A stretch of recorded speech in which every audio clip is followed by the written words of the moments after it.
What a glorious day. The 3-month long, at a minimum, saga has officially ended, and Luke Hughes has signed a 7-year, $63 million deal with our beloved New Jersey Devils.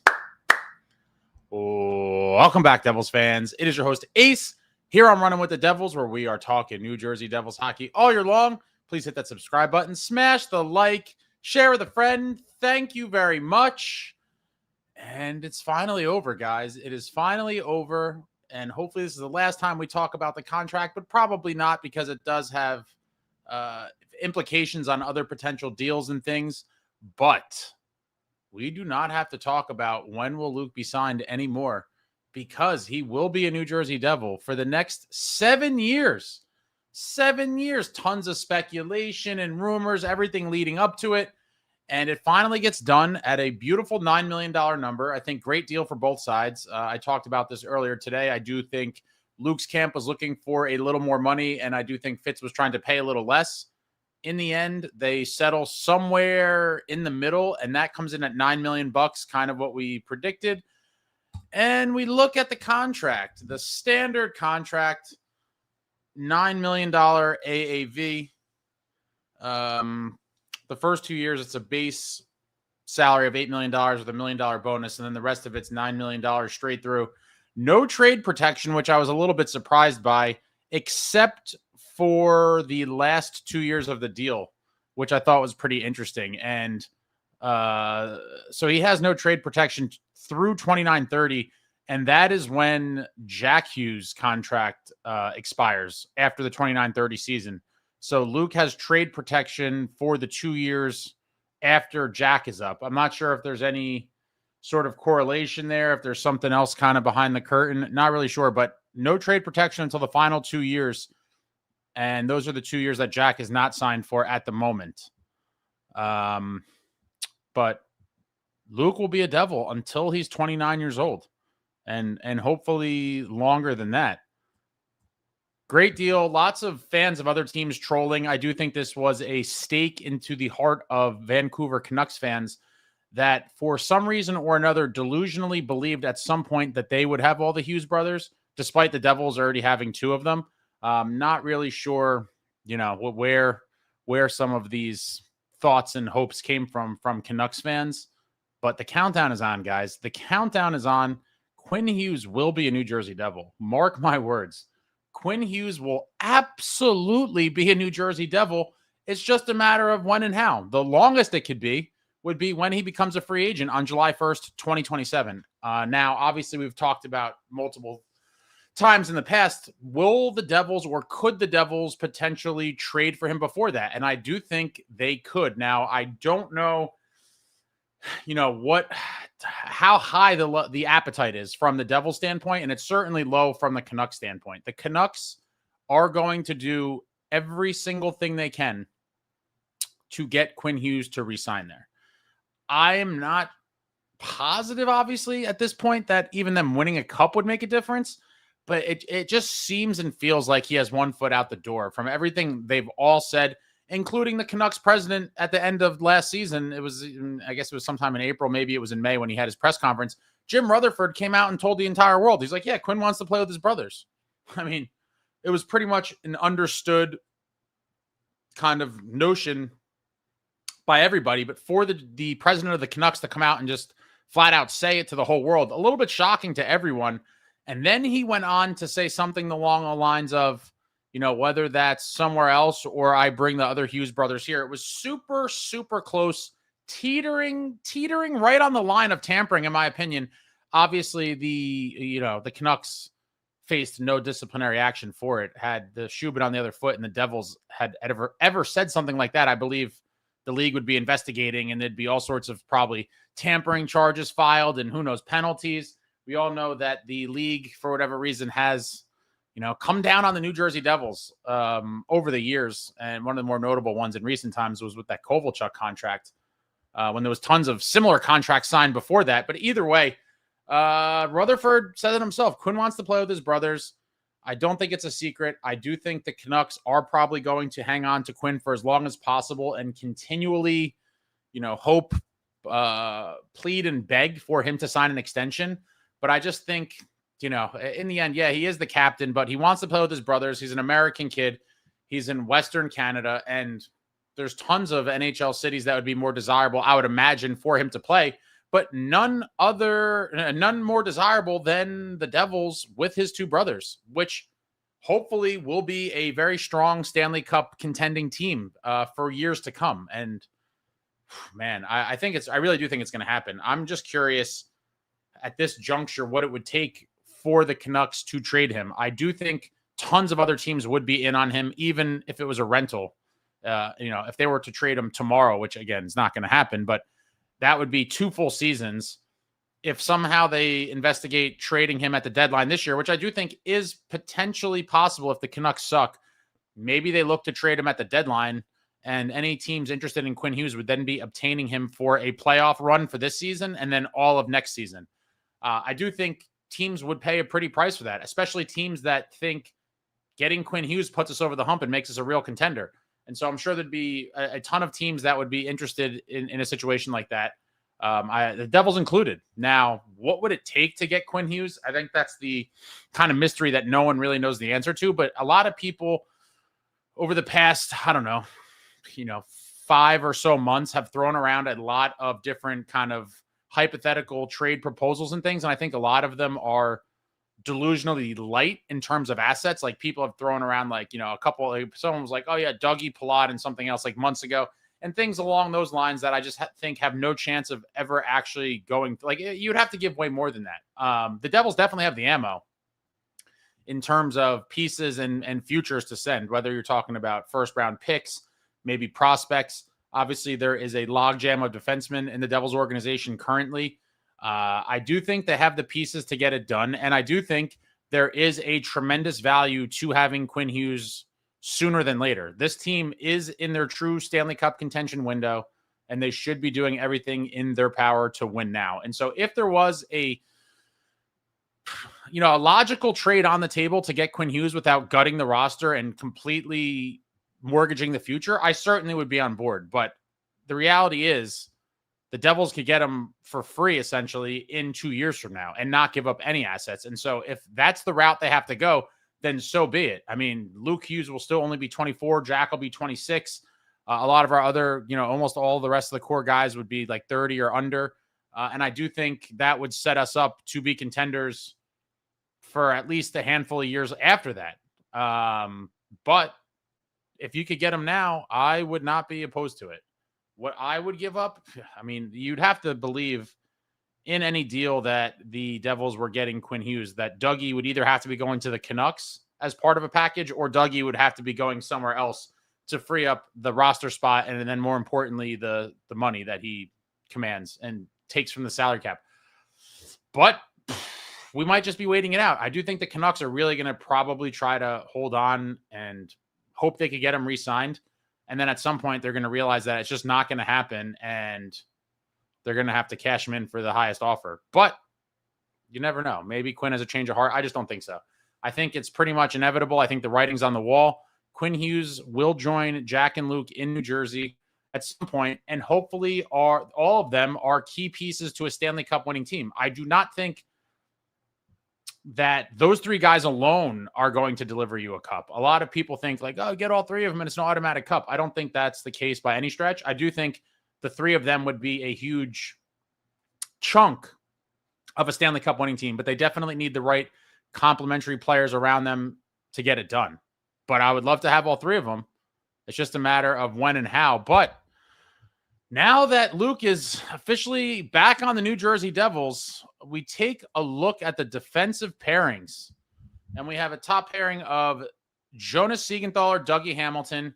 Then we have Luke Hughes, freshly signed, with Brett Pesce, and then Brendan Dillon and Shimo Nemitz. I absolutely love the defense. I have loved it since last year. In 23-24, we did see the Devils defense struggle mightily after we let both Ryan Graves and Damon Severson go in the summer. They were not brought back, and as a result, the defense struggled mightily. After that season, Fitz went out in free agency, and he said, I'm going to make sure that this is not a problem anymore.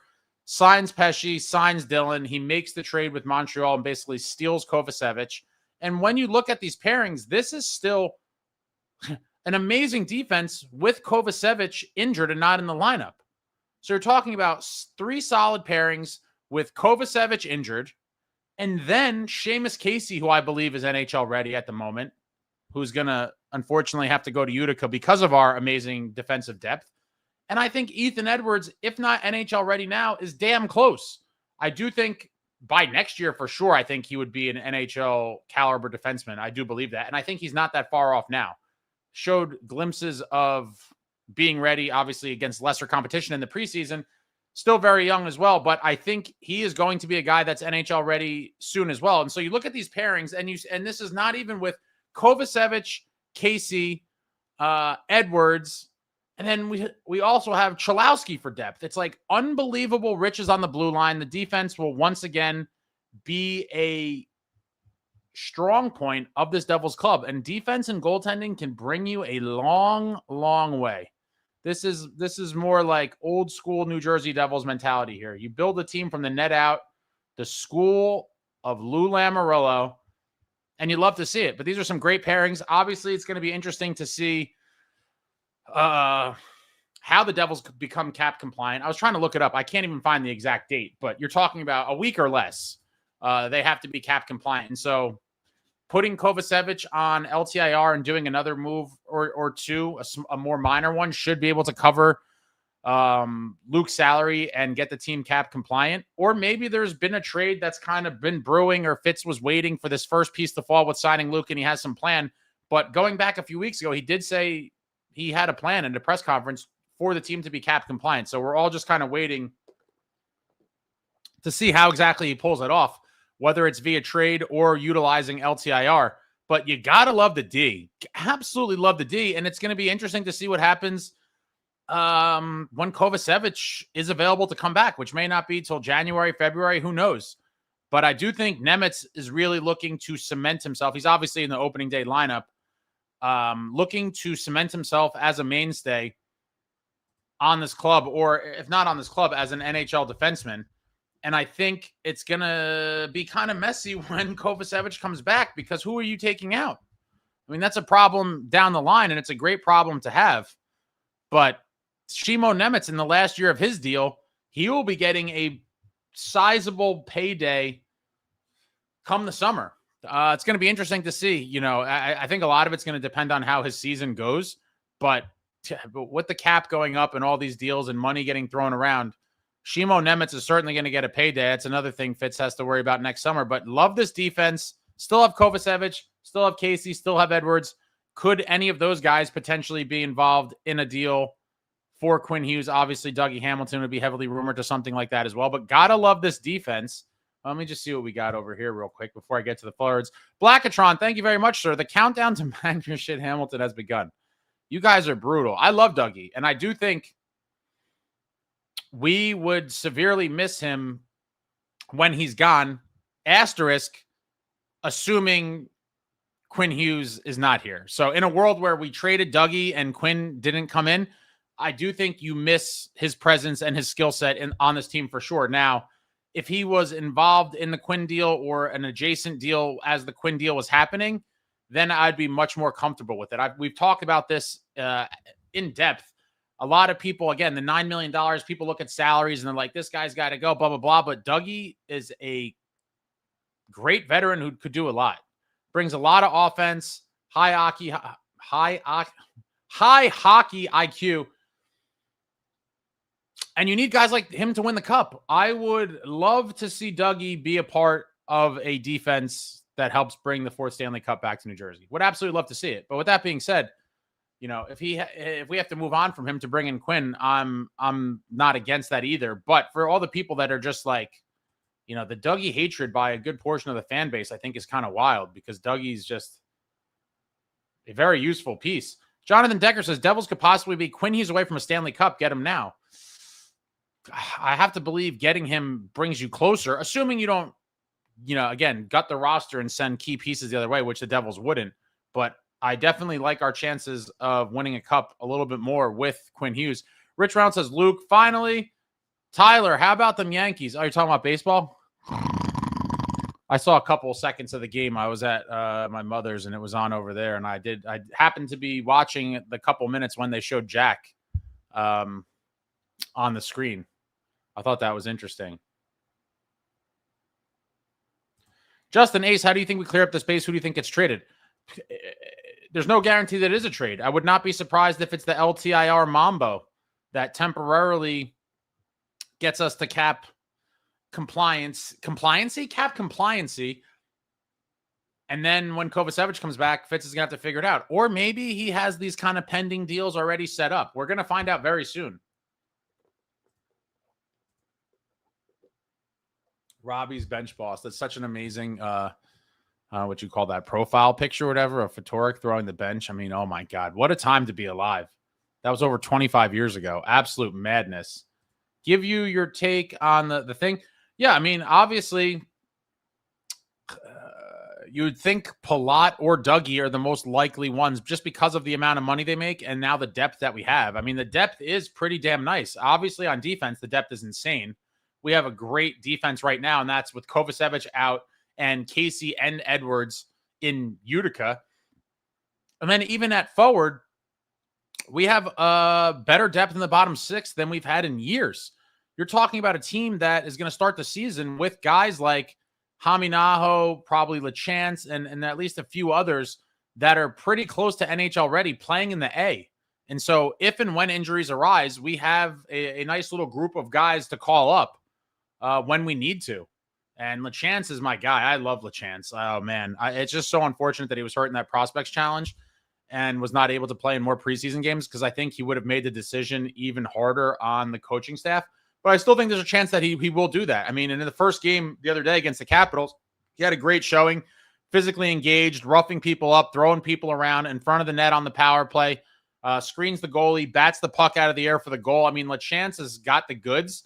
And he has a very different kind of overall skill set than most of the other forwards on the team. And so for that reason, when you're a guy that big and you could do all of those things for a team that I believe, I think I just pulled a hamstring, guys. Oh my God, I'm old. Desperately could use that sort of player in the lineup. It might be a tough decision, but when you look at the roster, you're like, who's coming out? And we'll take a look at the forwards now. The top line, and I believe this is how we will start the regular season, despite some of the other combinations we've seen them toy with in the preseason, and then obviously with that split squad, the split squad games, which I hate. But top line of Dadonov, Jack Hughes, Jesper Bratt, a second line with Timo Meier, Nico Hischier, Dawson Mercer. Third line, Andre Palat, Cody Glass, Connor Brown. And the fourth line, Cotter, Lamico, and Gritsuk. And I do think we've talked about this again a couple days ago.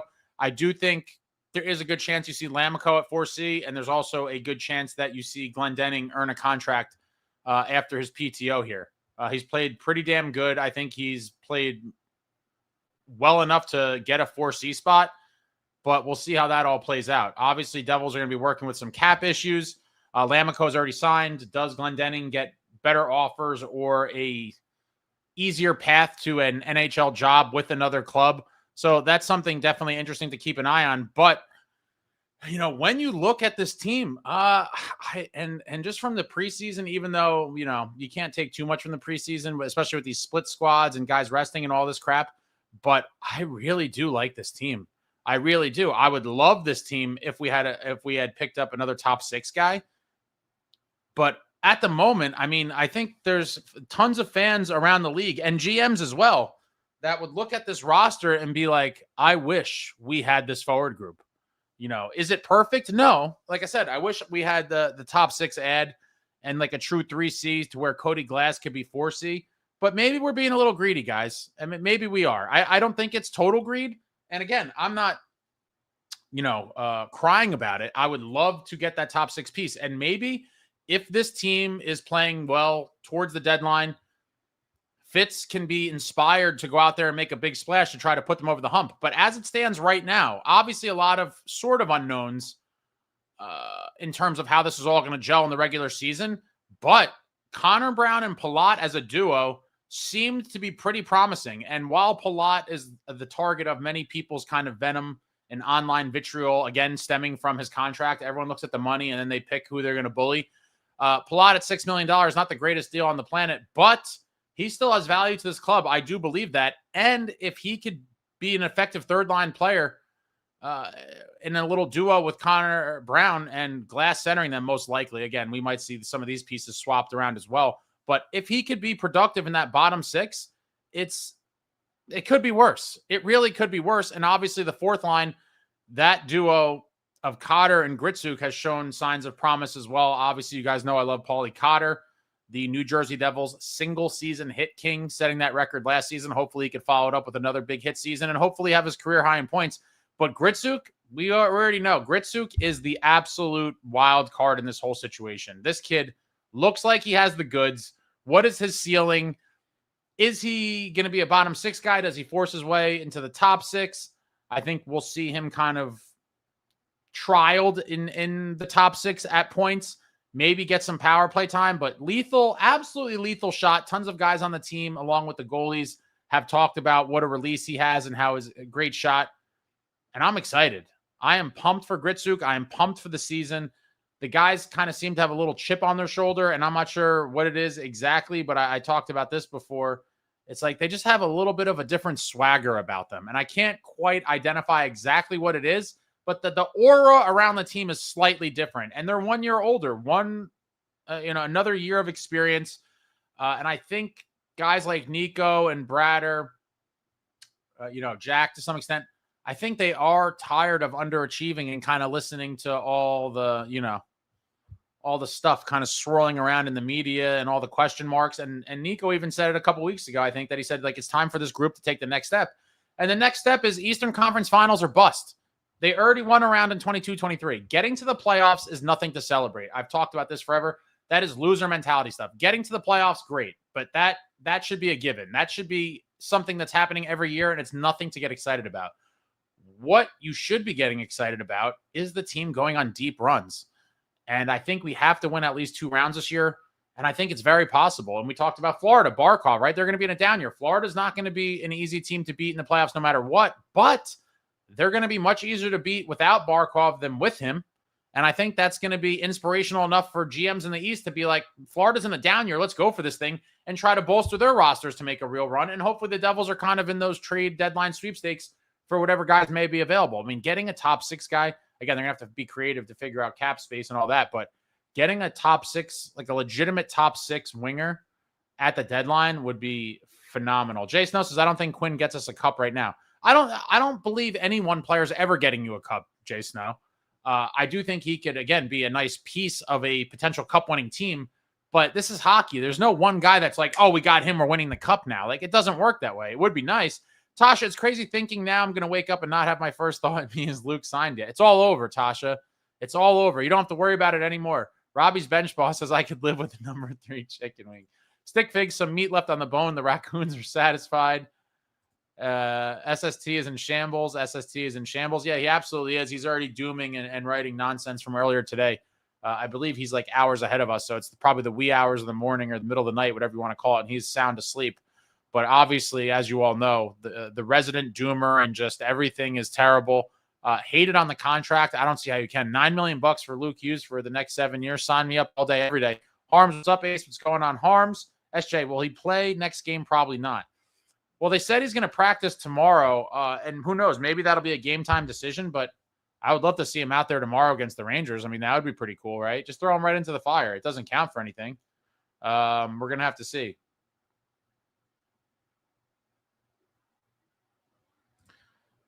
Stickfix says, Ace, not to doubt you, but what's your plan to sweet talk Quinn here? I doubt the Canucks will be inviting you to any galas. I don't think it's a hard sale, honestly. I think he wants to be here. His brothers are here, and I think it's going to be a pretty easy conversation. I guess, obviously, just like this was with Luke, the sticking point is going to be money, and I will say that is a major concern of mine because with the cap going up and all of these deals, what are they going to determine his true market value is in 2 years from now? I'd imagine it's going to be sky high. I mean, it'd probably be low end 14 million, maybe 14, 15 million. And hopefully he signs for like 12 or 13. Who knows? But he's going to have to leave some meat on the bone as well. 2/3 of the puzzle is here. 2/3 of the brothers Hughes are in the building. Do you want to join? Do you want to raise a cup with your brothers? If so, leave a little meat on that bone and let's get it done. Justin Smith says, what's up, Ace? What's going on? Justin, Stick Figs, even a passing mention of Quinn coming to New Jersey and Canucks Twitter gets super defensive. Oh, yeah. I think a lot of them felt the pain today when Luke signed that deal. I think it took a lot of wind out of their sails. I've had a couple little exchanges with Canucks fans that all still now they've kind of deviated in the face of reality from getting all the Hughes brothers or multiple Hughes brothers to now they're just clinging on to Quinn's going to resign. And like, I really don't think it's going to happen. Robbie's bench boss, Canucks fans are so bitter. I don't blame them, but now their dialogue is all about how we won't be able to afford all three. Yeah, I mean, they have to hold on to something, but I think the writing is on the wall. And at this point, I would be shocked if he's not here. I mean, I really would. Robbie's bench boss, the only hunk Vancouver can do is offer Quinn the max and pray he takes it, but he won't. I don't think so. I don't think so. Tasha says, we could bring his brothers to Vancouver. Jim Rutherford, RIP. Bungie Boris. Darkest timeline. Luke gets traded away when we land Quinn. Don't think it'll happen, but with no trade protections until the last 2 years, it could happen unless I understand the contract wrong. There's no way, man. They're not trading Luke and bringing in Quinn. It's like this is the plan. They're going for all three Hughes, and they're 2/3 of the way there. Michael says, a lot of people saying the Luke deal is an overpay. It is right now, but in 2 years, it won't be. Can't complain about the deal. Yeah, it might be a slight overpay for the first year or two. I mean, that it is what it is, right? And I've talked about this. When we gave Jack the $8 million a year contract, he wasn't worth it at the time.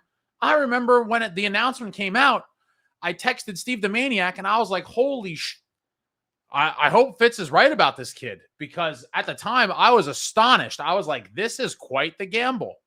And sure enough, the gamble has worked out. Now, there's some people are like, oh, how good of a contract is it when he's hurt and blah, blah, blah. Hopefully now with the surgically repaired shoulders, all of those things are behind him and he could regularly play 75 plus games. But he was number one on the best value in the, value contracts in the NHL. He was number one on the list because the Devils saw the potential. They ponied up, paid him the money, and the contract aged super well. I do think this Luke contract will age similarly. I don't know that it'll be as good of a value, I guess, as the Jack one. But I do think it will be a very good value for the majority of the contract. Pro Bolt says, I hope we can keep Nico Nemitz and some other players if we get Quinn. There's going to be some casualties for sure. There's going to be casualties for sure to make this all fit cap-wise. And Quinn's going to be expensive even with the discount.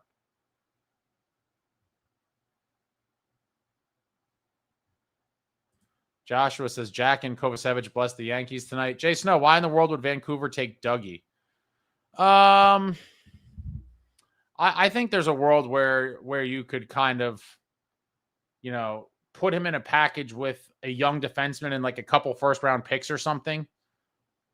Would they be coveting him? No, but if he's kind of like a piece that's in there to make it work cap wise for the Devils, if they're, let's just say hypothetically, they were sending Dougie, Casey, and 2 firsts. I'm just making this up.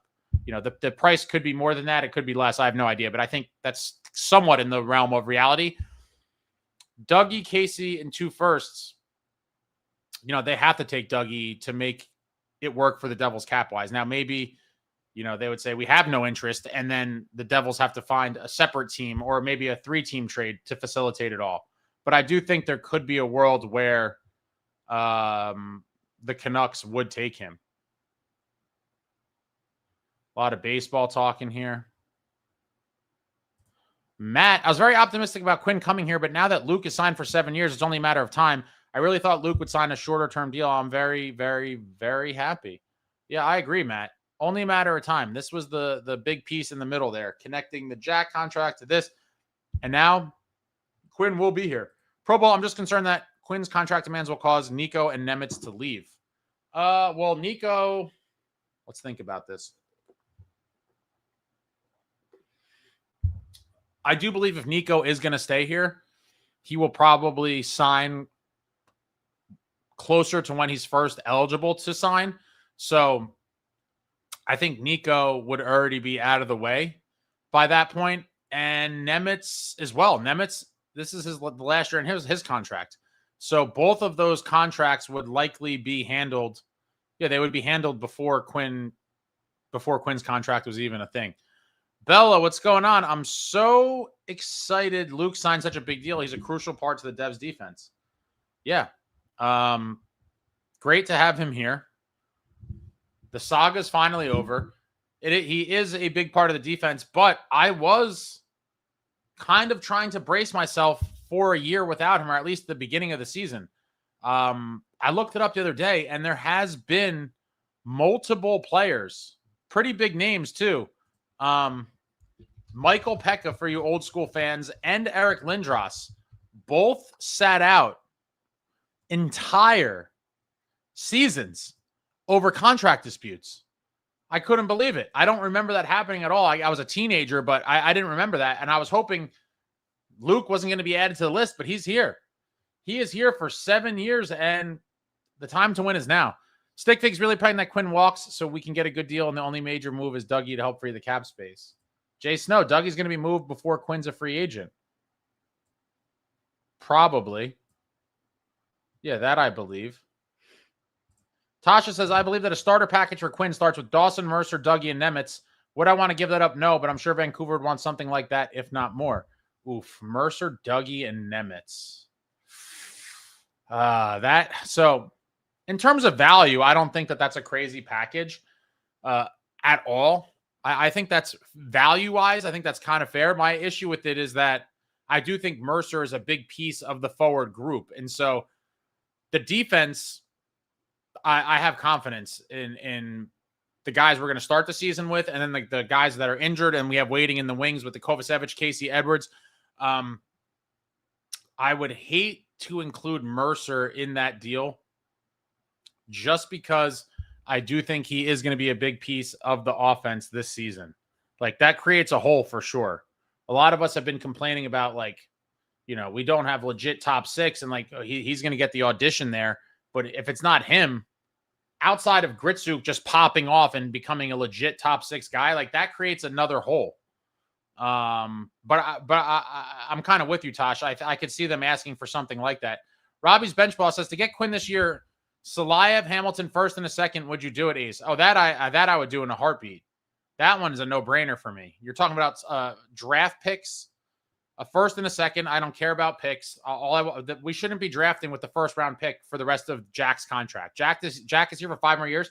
We should be trading our first round picks every single year to try to win now.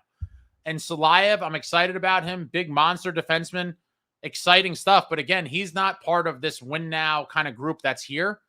And we have a ton of defensemen. This deal, I do without thinking whatsoever, Robbie. Salayev, Hamilton, a first and a second. I don't know that Vancouver would take that. They probably wouldn't, but who knows? But that one gives me no hesitation. That one, I immediately say yes and try to keep a poker face on. Our left D side would be set with Luke, Quinn, 1-2, so no room for left D, Salayev, really. Yeah. That one I think is a no-brainer for the Devils. Jay Snow, JT Miller fetched a first and NHL player and a prospect. You know how much Quinn would cost?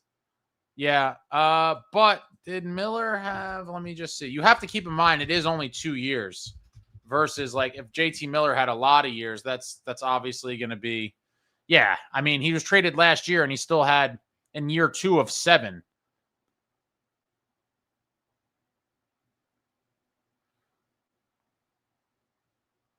Yeah. So he had term.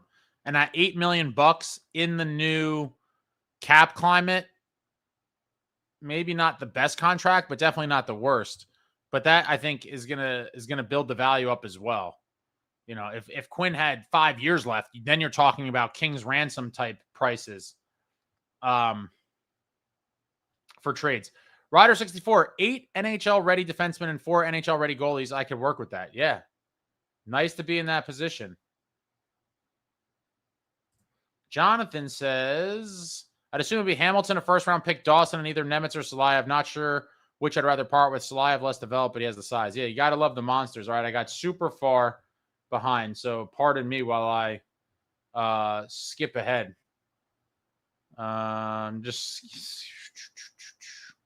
Sticky says, true fans notice Jonathan Kovacevic was with Jack at the Yankees game. Tasha says, Ace snoring at any mention of baseball gets me. I always find it so boring when some hockey podcast or something talks about baseball for like an hour. Well, that's certainly not going to happen here, Tasha. Certainly not going to happen here. Kazoo status says, I'm still fresh with hockey, so don't eat me. Why would Quinn come to the Devils instead of Jack and Luke on the Canucks? Well, the simplest answer is that Jack and Luke are both signed long-term here. They have contracts to work for the Devils as players. So the Devils aren't trading them to the Canucks. So the most logical thing is for the one brother to join the two that are already employed by the New Jersey Devils. Pro Bolt Forever says, I think a top 6 winger is more important than Quinn Hughes. I completely agree with you, but this is the plan. I mean, you have to understand that the writing's been on the wall, but I completely agree. Now, Quinn Hughes, undeniably one of the best players in the league and will make your team better, any team better, 100%. No denying it. If I'm being honest, if someone was like, you could get this amazing top 6 winger or Quinn Hughes, I would pick the top 6 winger, but that's just because we have a very good defense right now. But don't get me wrong, I'll be ecstatic if and when we get Quinn Hughes. Do I believe he is the single player to most benefit this roster? No, I agree that it would be a forward, more specifically a top 6 winger, but I will be ecstatic to land Quinn Hughes when it finally happens. SJ, we need LeChance net presence. Who else does it? Maybe Nason. Yeah, but the hands on LeChance and the size. He is a big boy, and he's got some crazy hands. Michael, if Gritsuk turns into the player we hope he will, and he's looking like he will be, we may not need a top 6 guy. Yeah, if he becomes the guy that we all hope, he very well may be the top 6 winger that we were looking for the whole time. It could be. I'm hoping for the best, but if not, I'd be happy with 40 points out of him in a bottom 6 role. Sticky says this organization must keep Gritsuk at all costs. His Telegram is too wholesome, referring to the little posts. I see other people reposting it. I don't have Telegram, but apparently Gritsuk is quite active on it, and his stuff gets shared constantly. Craig Nason is hurt. He apparently was hurt, and he had to have a off-season surgery or procedure of some kind. And it seems like he's going to be out for maybe a month or so. It's kind of sketchy on the details. I haven't heard any new updates, but we didn't find out about it till training camp, and we don't really know too much. SJ says Palat has looked really good, not going to lie. M. Sharp, Palat is never a liability. Michael, this is definitely the most complete team we've had in quite a while. Hot take for the year. Palat is a resurgence here with Brown and plays like the guy that we wanted when he signed. That would be amazing. That would be absolutely amazing. Jay Snow says, I don't want Legare getting claimed. Yeah, he is another dog. I liked him in the small sample size we saw last year. I think he actually got into maybe one of the Ranger games. I can't remember exactly, but I thought he certainly looked like he had some of that fire we needed in the bottom 6. And then we just, he was out of the lineup and gone. And then we just kept cycling through kind of fringe NHL players for the rest of the season and including the playoffs. Wouldn't mind seeing him get a crack at some point. Jay Snow, who comes out when Nason comes back? Another great question. Do they try Mercer back at center? Do they leave him on the wing and bump him down? Does Nason start in the bottom 6? In terms of who comes out, it's going to be a tough one. I mean, wow. I hope it's not. I think a lot of it's going to depend on how these guys play to start the season. A lot of people, I think, were speculating it'd be Gritsuk, and I just don't see how you could do that. I think it would be malpractice. I think it would be malpractice to pull him out, given what he's shown and what his abilities are. And so, yeah, these are some tough decisions. And again, a great luxury to have. We'll see. Hopefully it comes down to a choice that Keefe has to make, and it's not dictated by injuries, because as you all know, the injury bug cloud has loomed over this organization for the past several seasons to key members of the club, and it's just killed us. My man, DJ. What up, DJ? I like LeChance, grandson of legendary BU head coach Jack Parker. Yeah, and son of former NHL player Scott LeChance. I'm a big LeChance guy, DJ. Big, bulking kid. Goes in the corners, will give the face wash, will crush guys, throw the body, use the body, crash the goalie, get to the front of the net. Great hands. You saw that little reach around the goalie. I love LeChance. And again, when you look at the roster, you're like, damn, like it's, bottom 6 spots. There's not really any spots open, I would say, outside of that questionable 4C. But I think he's going to get a little seasoning in Utica. And when an injury occurs, we know something's going to happen. Inevitably, there's going to be an injury. I hope LeChance is the first guy called up. He dropped the mitts in the Prospects Challenge and fought. I mean, what a throwback. These these kids of former NHL players, DJ. They don't make them. The guys we grew up watching, their kids are just something special. They don't make them like they used to. Michael says, when Nason comes back, I think Cotter moves to 4C and Lamico comes out. That's another interesting one. Do they try Cotter back at center? So many interesting possibilities. And I forgot about Crookshank. Yeah. Angus to Shank, Crookshank, and Lamico and Edwards and a 6th-round pick for Quinn. Who says no? Is that real, Tasha? Who says no? The Canucks hang up on you. I think they hang up on you before you even get to finish the trade. I think you tell them Crookshank, Lamico, and then you hear, and then you hear the tone. You hear the click. Richard says, so are we still heavier, edgier, more violent? It's a very good question, Richard. I think the personnel is there. Will the guys play like it? And if I'm being honest, it seems like it's a good possibility. I know the guys on the, well, at least one of them's hurt, but I know Dylan's going to bring it. He's heavier, edgier, more violent. He was throwing his weight around on the first day of training camp. He trucked Paulie. He hit Cotter in training camp. Dylan's always going to bring it. It seems like Nico has a little bit of a chip on his shoulder. He absolutely killed a guy. I forget who. And then he apologized for it, which is kind of funny, but he crushed the Capitol in the corner. It was a devastating hit. I think the guy's he did a flip. And then you saw him go after Dubois when that little exchange with Jack. Nico seems like he's a little extra fired up this year. Nason always brings that. Cotter always brings it. LaChance does if we see him in the lineup. And hopefully it just becomes infectious and we see the nasty team that we saw up until the holiday break last year. I mean, they were playing a very physical brand of hockey October, November, December. Then the holiday break came and it all fell apart. We were leading the league in fighting majors at one point. I mean, and then it just fell off a cliff. Terrible. But I'm hoping, Richard, we see heavier, edgier, more violent all season long from the start of the season and consistently till the end and through the playoffs, because that is winning hockey. Stickfig says, we all know Florida is not the real enemy here. It's Carolina. Well, I think everyone's the enemy to me, but Carolina has absolutely owned us. Tasha, SST lives somewhere overseas, and his time is way different than ours. He's, I think, 6 hours, 8 hours ahead. Craig, by the way, it's 3:30 in the afternoon here in New Zealand. Let's go Devils. Shout out to Craig in New Zealand. We're worldwide, baby. Worldwide. M. Sharp says, we win, Quinn will come. This year is huge for the Devils. I think it's a huge year for the Devils. And I've talked about it before, and I made a whole little video, and I called it The Last Dance. For a myriad of reasons, this could be the last time we see some of the big guns on this club as a nucleus go into the playoffs. Whether you're talking about Dougie, I mean, I'm hoping Nico stays here, but I do have my concerns. Hopefully he's extended the day he's eligible to do so. But if this team has a lackluster season, I think you're going to start hearing the chatter of do they need to break up the core? I mean, there's been little rumblings of it every year, not mass reaching ones, but you will hear the chatter. And I think if it happens this year, you'll hear it a little bit more. Not to say that the Devils and Fitzy will act on it, but at that point, it would be a fair question to be can this team as constructed get it done? Or is this the definition of insanity, doing the same thing over and over again, expecting a different result?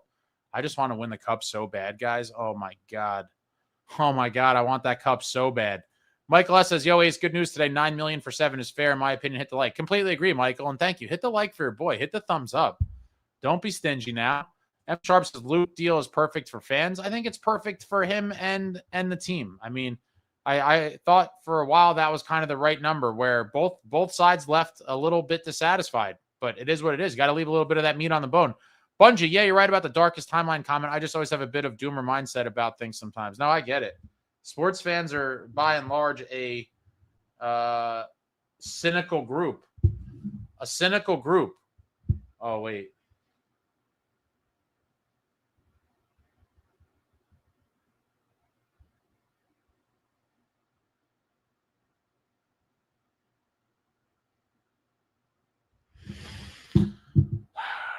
What's going on, Justin? Jersey Roots, AO, Paisan, and all the other Dirty Devil barbarians. Let's go, Luke. What's going on, Jersey Roots? M. Sharp says Nico stays. I certainly hope so.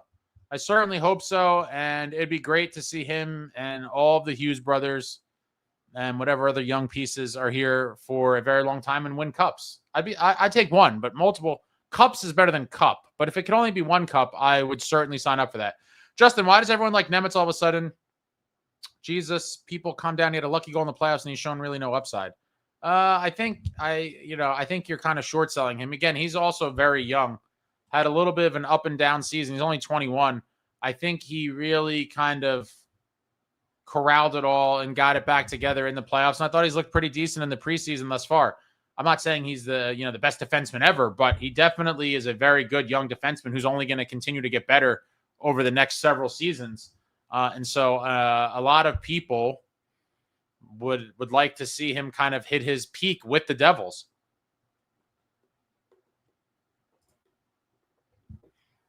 Jay Snow, I really hope Luke takes a step this year. I think he will. I'm curious to see how the whole power play thing works. Like, is he going to get power play one time? Is it going to be Dougie? I'm not too strongly opinionated either way. I think they're both very good on the power play, obviously. And maybe missing all of camp or most of camp in the preseason will cause Luke to maybe not start off in the power play one spot, and maybe, a little bit into the season, he'll take that over. Very interesting to see how that all works. But I think we see a 50. Let me see something here.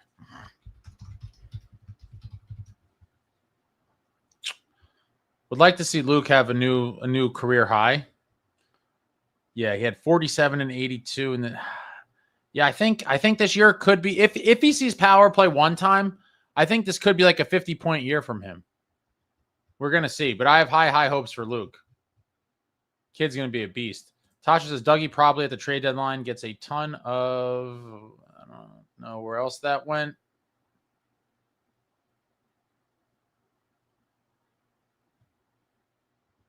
Steven says the coping about Quinn from the Canucks fans is absolutely astounding. Oh, yeah.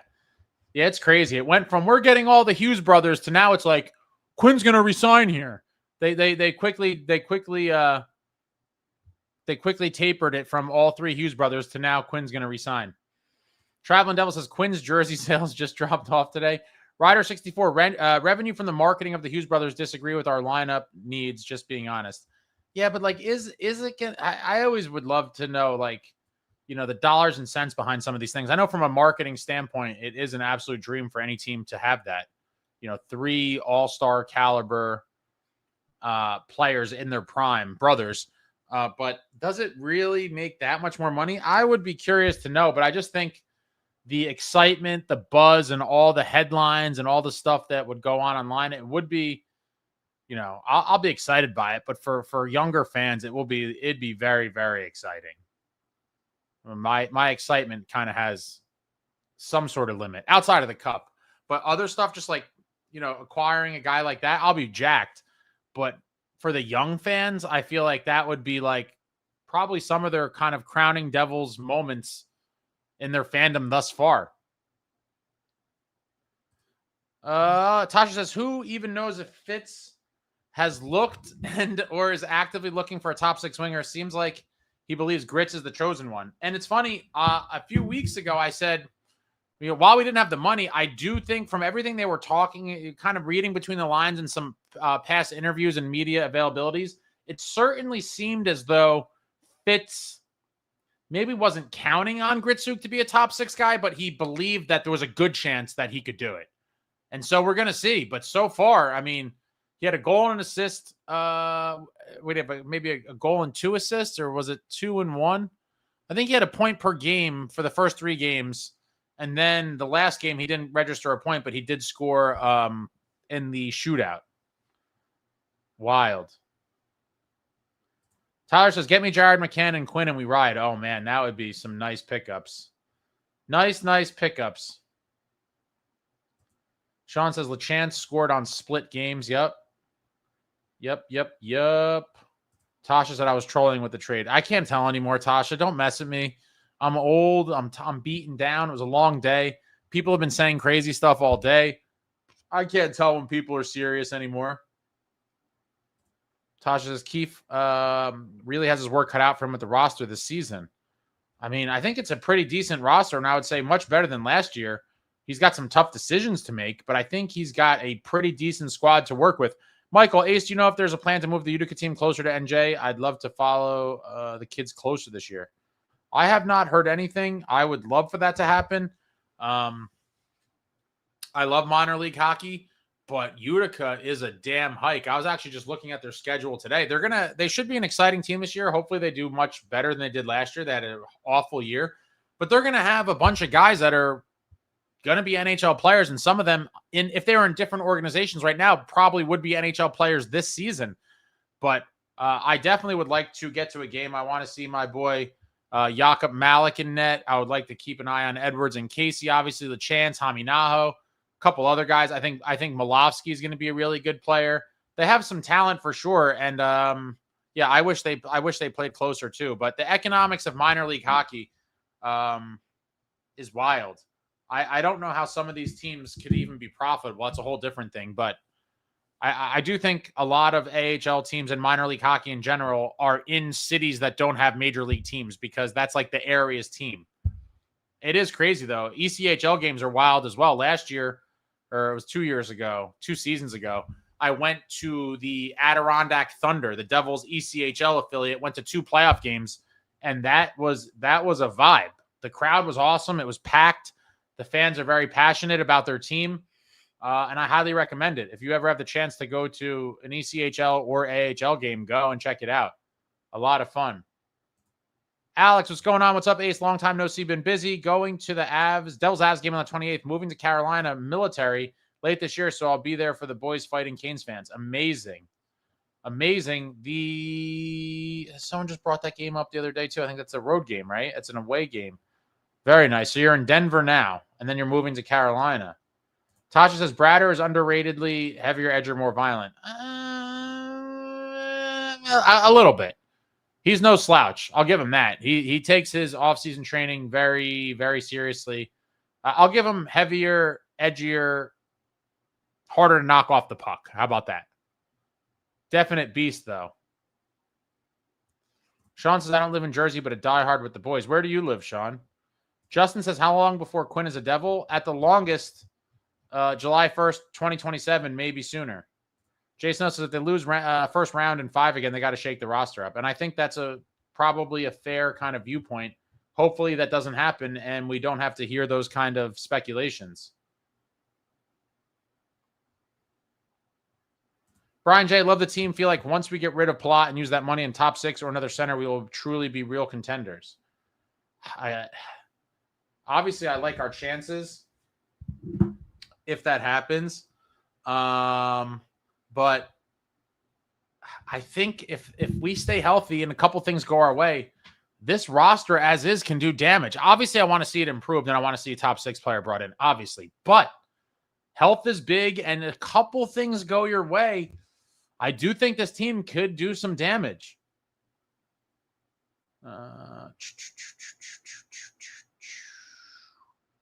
Slurp says, when Nico comes due, you actually think Boo's face won't screw it up? No, I mean, listen, for all the slack that I've given Fitzy for things over the years and others have, I do think there's some people that'll complain no matter what he does. And I'll just say the 2 that jump out to mind. And I always say this, I try to be fair. And being fair, I think Fitz has done or did not do, I should say, things that warranted criticism that I certainly kind of expressed my feelings towards these given situations. With that being said, I do believe there's a certain group of people that will bash this man no matter what and blame everything on him. The fact that this negotiation with Luke went on the song, people are like, oh, Fitz. And I knew when he said the number 1 priority thing, I knew that was going to be a quote that people were going to constantly regurgitate and throw back. But the reality is he was in a spot where he's dealing with a high-profile, very powerful agent with a high-profile client in Luke Hughes for a contract that is going to have ramifications for lots of other players around the league for at least the next couple years. And so there's a lot at stake for both sides. I had a feeling it would become a game of chicken. I can't blame Fitz for that at all. And so I think he stood his ground. And in the end, if, making Luke Hughes sweat and his team sweat for a couple of weeks to get the number the Devils wanted and come in at $9 million, then I think that's a win. And so I will say this was a good contract by Fitz. Furthermore, I would say that one of Fitz's strengths have been the contracts he's been able to sign. The Jack Hughes 8x8 is an amazing contract. Nico's on a team-friendly deal. Jesper Bratt on a team-friendly deal. And so contracts is the probably, I would say it's probably Fitz's best kind of, if you want to give him a report card or whatever in different sectors of being a GM, contracts is probably his number one strength. And it's time to be the beneficiary of going on a cup run while we still have some of these quote unquote value contracts on the books. Like, this is when you got to go for it. We have all these guys slightly, or maybe in some cases more than slightly, outperforming their contract. You got to get aggressive. You got to try to win now. And hopefully we see it from Fitz this year.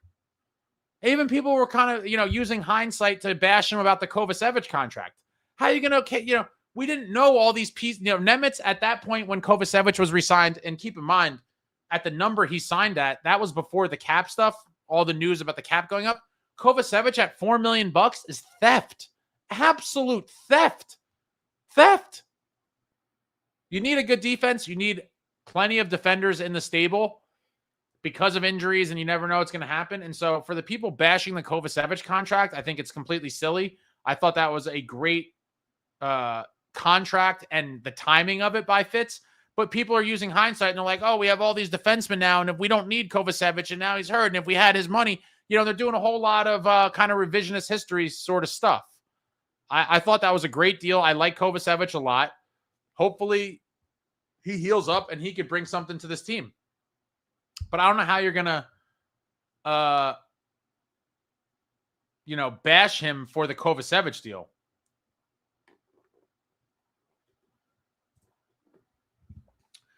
Rich, there's no way our bottom six will underperform the way it did last year. If they show up and contribute to their potential, we should take it to teams this year.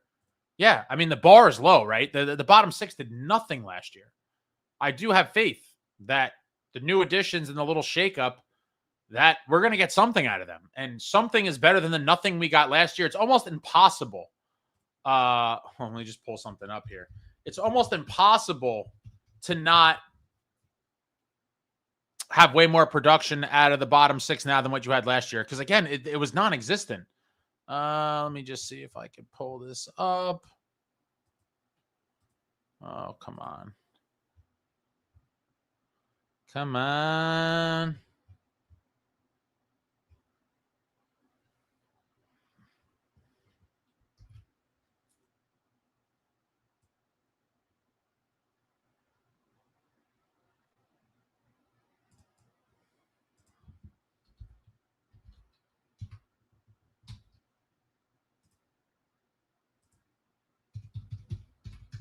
All right, so when we're talking bottom six, right? Like, let's not forget, I'm not overselling how bad it was. Like, it was bad. It's probably going to be hard for some of you to see that. Oh, no, maybe not. Okay. So we see Jesper Bratt, the top dog, with 88. Jack has 70 points, yada, yada. Okay. Now you start getting down the lineup. Mercer had 36 points. Palat, 28. Paulie Cotter, 22. Hall at 21. Tatar, 17. Nathan Bastian, 10 points in 59 games. Cody Glass, 7 points in 14. Justin Dowling, 7 points in 52. Curtis Lazar, 5 points in 48 games. Like, you're talking about for Lazar, 1 point every 10 games. And I love Curtis Lazar. Shout out to Curtis Lazar. Super nice guy. Looked like a great locker room guy. We'll definitely miss his personality and his kind of aura. But 1 point every 10 games, like in the bottom six, you can't have several guys with that kind of production. Daniel Sprong.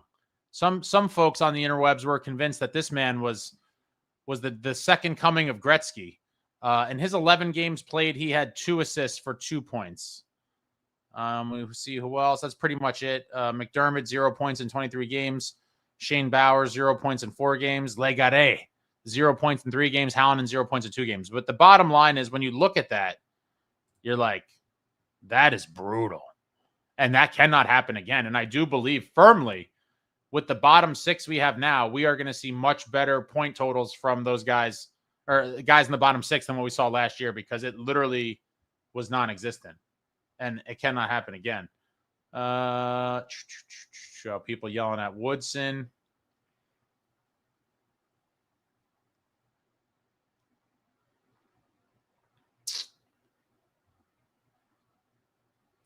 Woodson says this team is polar opposites to our cup teams of the past. It's sad. I don't know about polar opposite, but it's a different world, Woodson. I wish that we could kind of recapture some of that magic, but you have to realize the game has changed. Everything's different. But I do think this team has potential. I really do. And especially if they stay healthy. If they stay healthy, I think this team could do some magic. Now, will they stay healthy is a different story. But all we got is faith. Faith and hope. And if they stay healthy, I think it could be an interesting season. Alex says, I'd kill for a sniper like Kempe or Thompson on this team. We have insane D depth and hopefully move for a top 6 wing. I've wanted the top 6 wing for a while now. Team Labat, Ace, thoughts on the Luke deal? I just tuned in. $9 million, really good deal, especially if he turns into what they project him to be. Yeah, absolutely. I thought that was the perfect number. I've thought that $9 million was the magic number for a few weeks.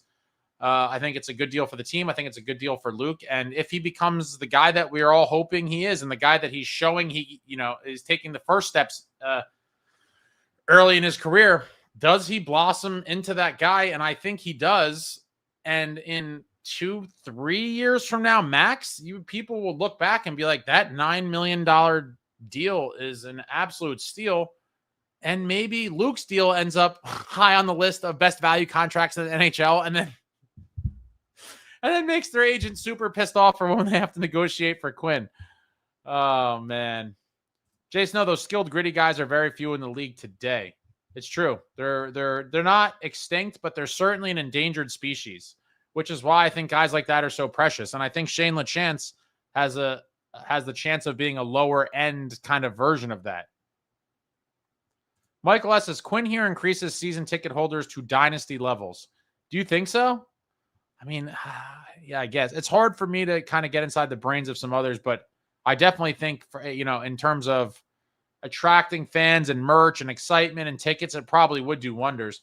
Rich, Alex, I'm also going to the Devils-Avs game on 10/28 too. Some Devils fans are getting together at Brooklyn's bar outside Ball Arena before the game. When is this, the 28th? Tuesday the 28th, huh? Jack says Vancouver Hughes brother is one of the best defensemen in the league. Jack, he's one of the best players in the league. Husky Unchained, Nico's next contract is going to be crazy. Maybe. It's definitely going to be juicy. John Woodson, no chance all 3 Hughes brothers are healthy for a playoff run. I think it's possible.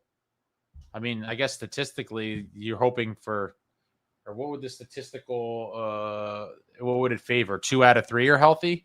I mean, man, I have to hope. That's all I can do is hope, is that this is the year that the injuries are behind them. Alex, yo, Rich, I see you, man. I'll be there in a Dougie jersey. Okay. Woodson says Nico will be out once he sees this epic failure for the next 2 seasons. I hope you're wrong, Woodson. I hope you are so wrong. Doug says, what's up, Ace? 120 people on less than 50 likes. Let's go Devils. Yo, stop being stingy. Hit the thumbs up, people. Hit the thumbs up. Sean says, I completely believe in LaChance. So do I. One of my favorite prospects in the organization. Rich, probably going to wear my Stadium Series Adidas Jack Hughes. Oh, yeah, that's a pretty funny one. They put his first and last name on the back of the jersey. Utica is a great time for a game.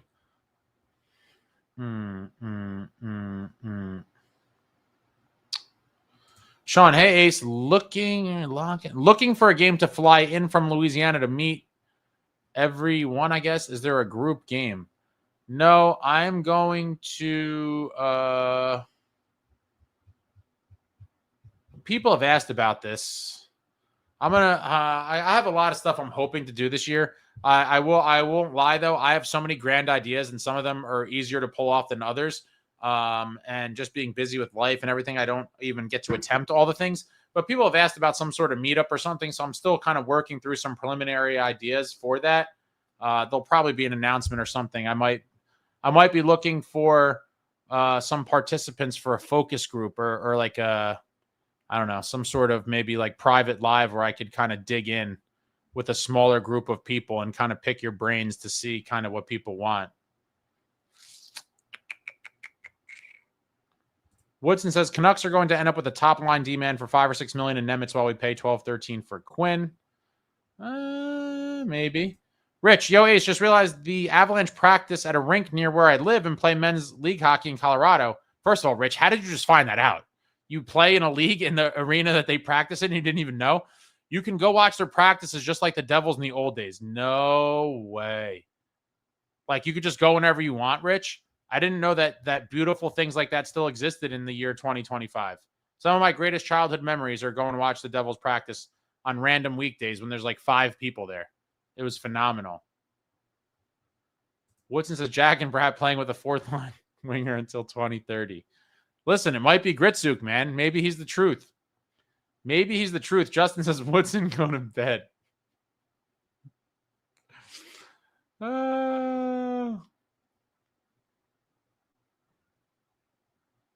Jason says Fitz sucks at drafting and his deadlines have been garbage. Yeah, I mean, a lot of whiffs in the draft, I agree, and the deadline's completely underwhelming, but he's been very good with the contracts, I think, overall.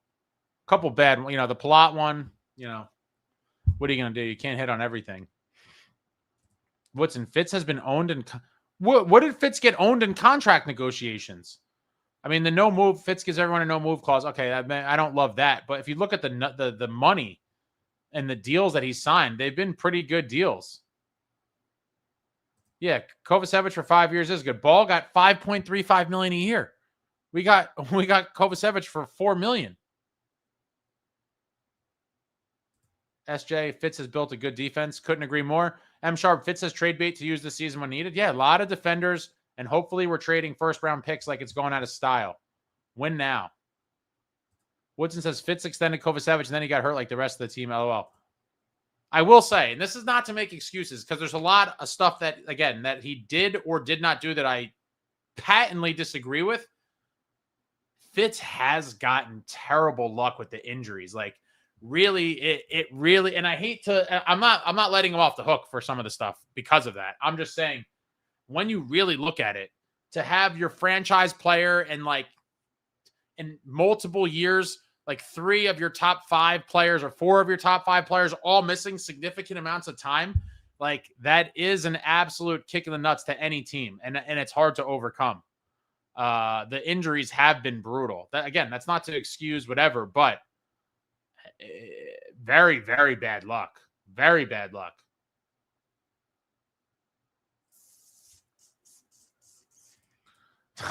Woodson's in mid-season doom form. Woodson, you could have got a pick for Kovacevic to use in a future trade. You don't need Dylan, Pesci, and Kovacevic with Luke, Nemitz, and Casey in the pipeline. We got a little extra. We got a little extra right now. Don't forget Edwards too. Steven says, Ace, is your room set up going to be ready for the regular season? Absolutely. I told you guys, puck drop for the opener is my absolute deadline. I have been going through more stuff. I have way more crap, Devils crap than I even remembered. I hit the other secret Devils warehouse, and I'm just combing through stuff, and I have some decisions to make. I have a lot of decisions to make, but I'm going to have to figure it out and kind of get moving soon, because it is driving me crazy to look at the rubble that I'm in right now, and I've been procrastinating. So in the next week, I will buckle down and get this thing looking proper. Mercer needs 50 plus. I think it's possible. If he stays in the top 6 for most of the year, I think Mercer returns to 50 plus points for sure. Actually, the real issue wasn't D, it was scoring bottom 6. The bottom 6 didn't score at all. We just went over all the stats from, it was terrible.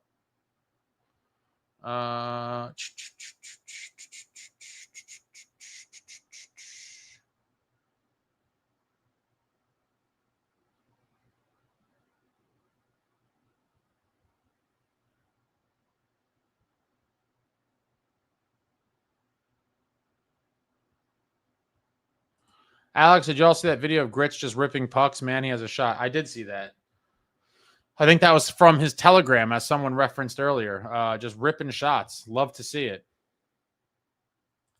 Stick Figs, if this core can win a cup, one day when I'm old, I'll be humbugging the new generation of hockey player looking back on my Hughes Heischer area and know how you fossils feel.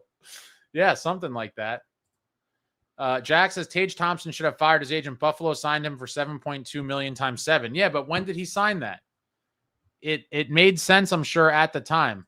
Woodson says I'd pay Tage 10 without thinking about it. So would I. Tage 10 easy for sure. We need size. Yeah, we've talked about him before. He's probably he's if not the very top of the list, very close to the top of my want list. I would believe that putting Tage Thompson with Jack and Bratt would immediately just be an absolute juggernaut of a line.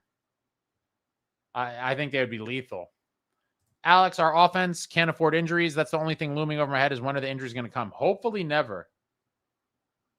Hopefully never. Stickfig says if the Brat Pack can do an official group game, Running with the Devils should do an official, unofficial group game outing. I'd fly in.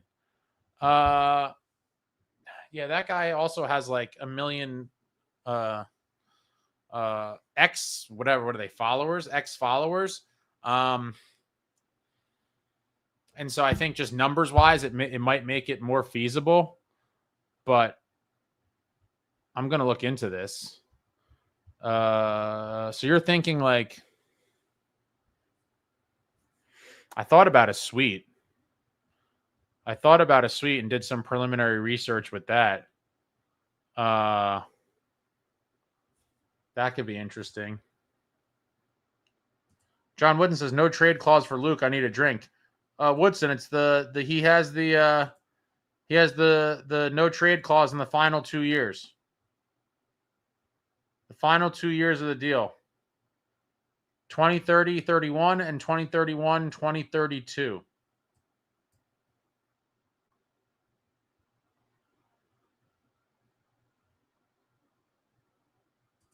Woodson says Grit's getting $1 million per year because his last name isn't Hughes.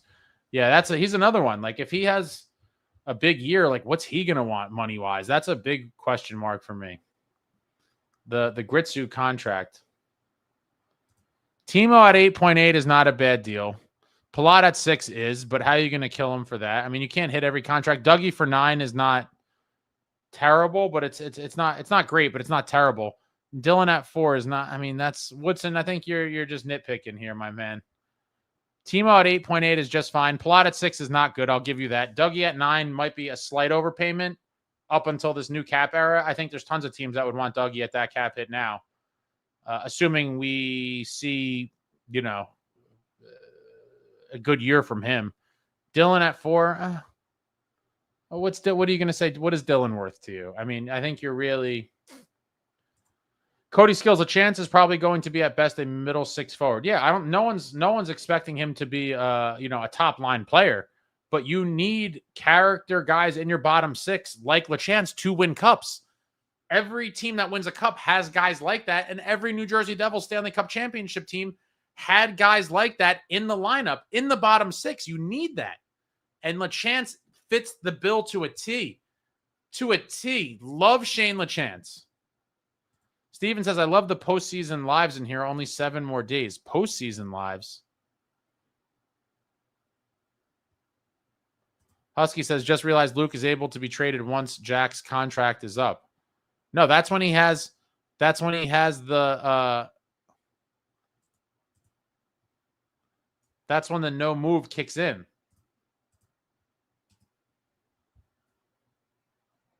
Bang.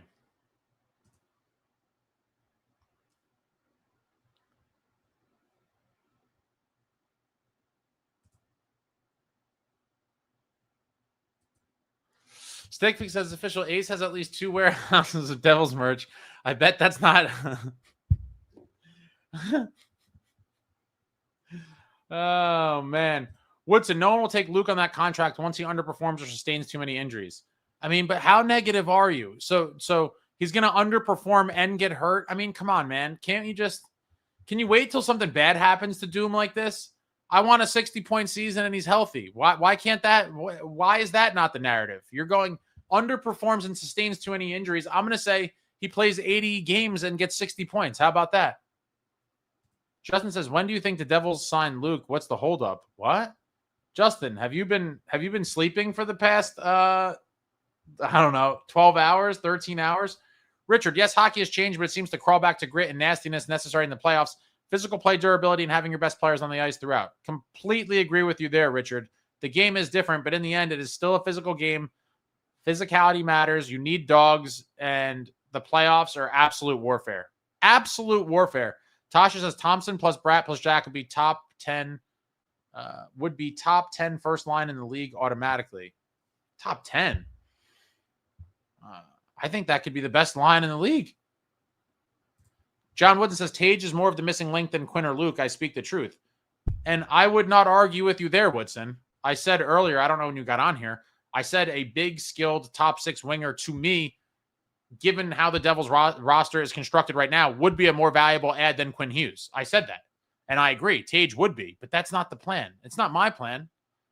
This is the Devils' plan. I'm just kind of talking about what we can kind of gather from, reading the tea leaves, as they say. Tage is at the top of the list. Queens, New York guy, we're not as heavier, edgier, and more violent without Nason and Kovechkin, so hopefully new guys make up for both. It's true. It's true, but hopefully, Nason's not gone for too long, and hopefully some of these other guys start playing with a little bit of snarl. I think guys are mad about how the season ended, and to not only get crushed in the playoffs, but to blow the 3-goal lead, and just to that team, I mean, they should be furious. Woodson, Dylan was a Band-Aid enforcer signing once we realized McDermott couldn't play hockey. You're terrible. You're terrible. How are you not going to like Dylan, bro? Dylan's like the quintessential throwback, just grizzly veteran.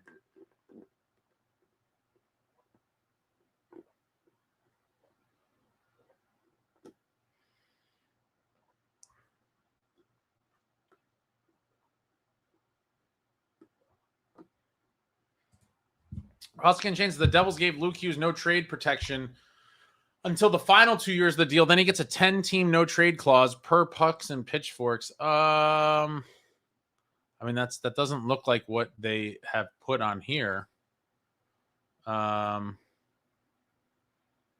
It's quite the opposite on here. This has the. Let me see something.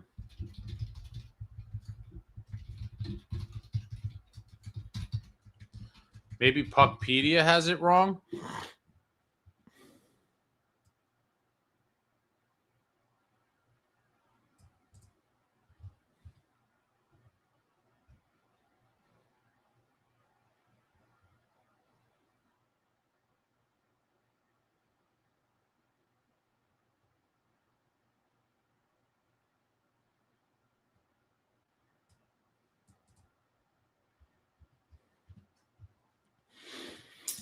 I'm trying to.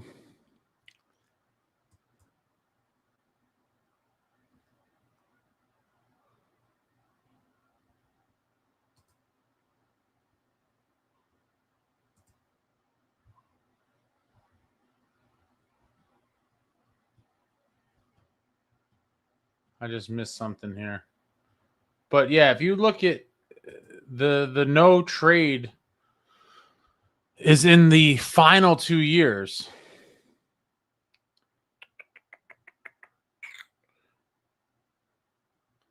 Yeah, he has 10-team no trade clause in the last 2 years. So I don't know what. Yeah. Okay, I misread this. Yeah, that's correct. Yeah, he has no trade protection. Final 2 years, he has a 10-team no trade. Tasha, not only is a chance heavier, edgier, more violent, he has absolute skill. Those hands are crazy. The taken away goal in Buffalo was great. I know. He should have had a 2-goal game. He got robbed, but he also had so many that counted. Beautiful hands. Woodson says, and thank the Lord we can trade Luke the first 5 years. Best news of the season. You know that's not happening, man.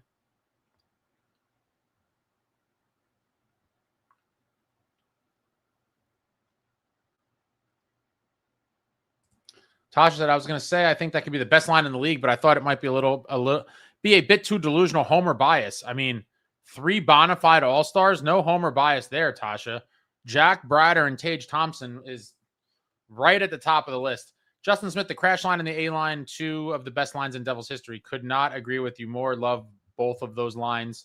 My two favorite lines in Devils history, and both were part of a Stanley Cup winning team. The crash line in 95 and the A line in 2000. Instrumental roles in both of those cups. Tasha Dillon is the best and great vet presence. Seems like a super nice guy. He is. Was able to talk to him a couple occasions briefly. Very nice guy. Woodson says I was cool with Dillon, but not him and Pesci in one offseason. Okay.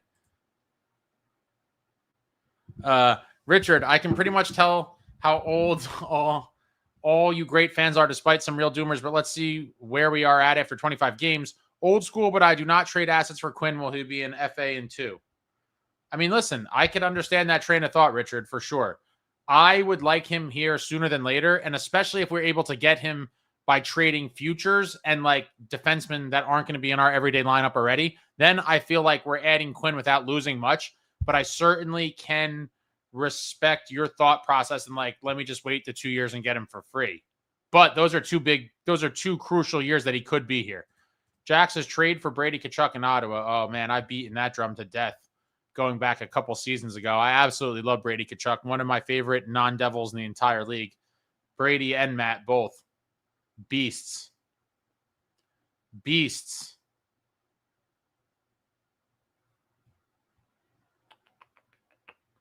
Jack says Edmonton will have a problem. Kaprizov just signed for $17 million per season. I think McDavid's going to leave a little meat on the bone to try to keep the Oilers competitive. If he was a good guy, he would just sign for the same deal. But who knows? He might take the $20 million. Imagine he's like, you got to pay me $20 million. Sorry, guys. You got to pay that $20 million. Larry said I would trade Mercer for Lawson Krause, even though he had 2 down seasons. He has the size and speed for Jack and Bratt.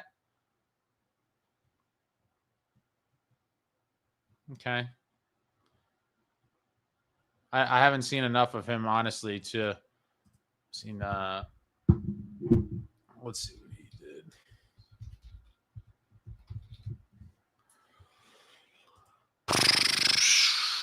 With the Mammoth, or I should say what he did with the Utah Hockey Club. Now he's a Mammoth.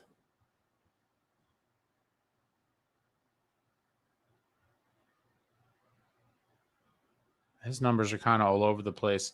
6'4", 214, I like that. But you're talking about last year in 81 games, he had 18 points. The year before in 81, he had 42 points. Damn, how did he go from 42 points to 18? And he had 45 points in 22-23. What happened to this man? His production just went.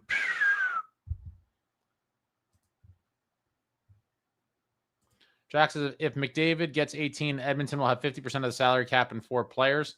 Yeah, well, listen, you might still be able to figure it out and have a winning team.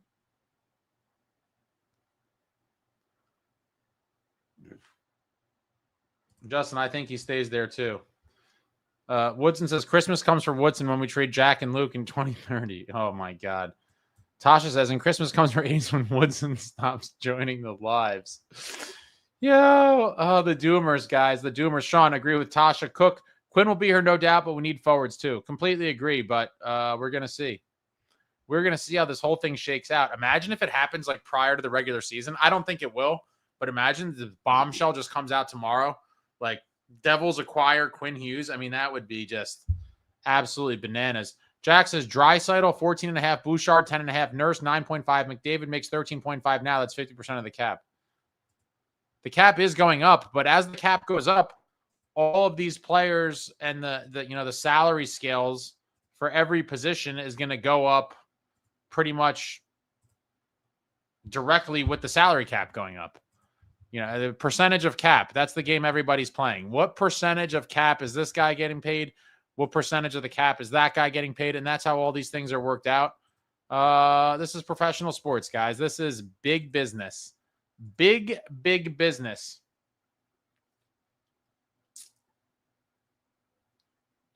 Husky Unchained said, I'll come celebrate with you, John. John said, ask Toronto how it worked out for them paying 4 players half their cap. Matt says, in your opinion, who is the most underrated player in Devils history? Most underrated player in Devils history?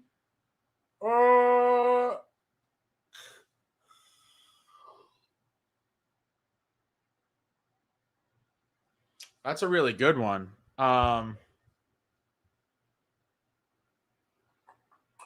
Most underrated in Devils history? I would probably say I'd probably give it to the two guys that a lot of the old timers would say, and I'd probably give it to Jay Pandolfo and John Madden. Pando and Madden, I would say, are probably the guys because they were a big part of shutting down the opposition for so many years and were on two Stanley Cup winning teams in 2000 and 2003. I think they would have to be on the list for sure. Wooden says, I can't wait for the Dark Room lives on Game 10 of the season. Oh, my God, bro. You're the jinx. You're the kiss of death, Woodson. You really are. Brian Giunta, is he underrated, though? I mean, if you're considering him, I could see that. I mean, 48, single season goal champ, 48 goals. I'm sure Woodson probably puts Cole in Christmas stockings. Most underrated, Sergei Brylin. Well, I would have mentioned him as well. But the fact that he's in the Ring of Honor, I feel like, can we call him underrated anymore? I mean, maybe we can. Tasha, the most underrated player in Devils history, low-key Kovalchuk. Is Kovalchuk underrated? I mean, I guess, but I mean, I think, Tasha, underappreciated might be a better adjective than underrated. Underappreciated maybe, but to me, and I've talked with lots of other longtime Devils fans, and most of my kind of circle of most of my circle would say that in terms of just like on a season by season basis, at the time, Covey was pretty much in his prime, and he arguably was the most electric offensive player in Devils history. Like the shit that he was doing, going end to end, just rocket slappers, could deke you, could beat you anyway, and was just a monster of a man. I believe he's 6'4", 220. Guy was an absolute horse. Kovalchuk, I can't say was underrated. Underappreciated, maybe. But he certainly was must-see television, and the Kovalchuk era was absolutely thrilling. Thrilling. Woodson says Zajac. I mean, that could be a good one, too. But I always go to, when we're doing these kind of lists, I'm looking for guys that, that lifted up one of those silver things. Cup champions. Cup champs. Team Labat says Zuby. I guess Dinah Zubris. Queens, New York guys. Steve Sullivan or Brendan Sullivan? Most underrated. Thank me later, Ace. Brendan Sullivan. I don't remember Brendan. Steve Sullivan, I know. Who the hell's Brendan Sullivan? You mean Brendan Morrison? Maybe you meant Brendan Morrison. Jersey Roots says Mad Dog for sure. Yeah, John Madden definitely towards the top of the list. John Wooden said Parisi was nowhere near the player for the Wild when he left playing with Travis. And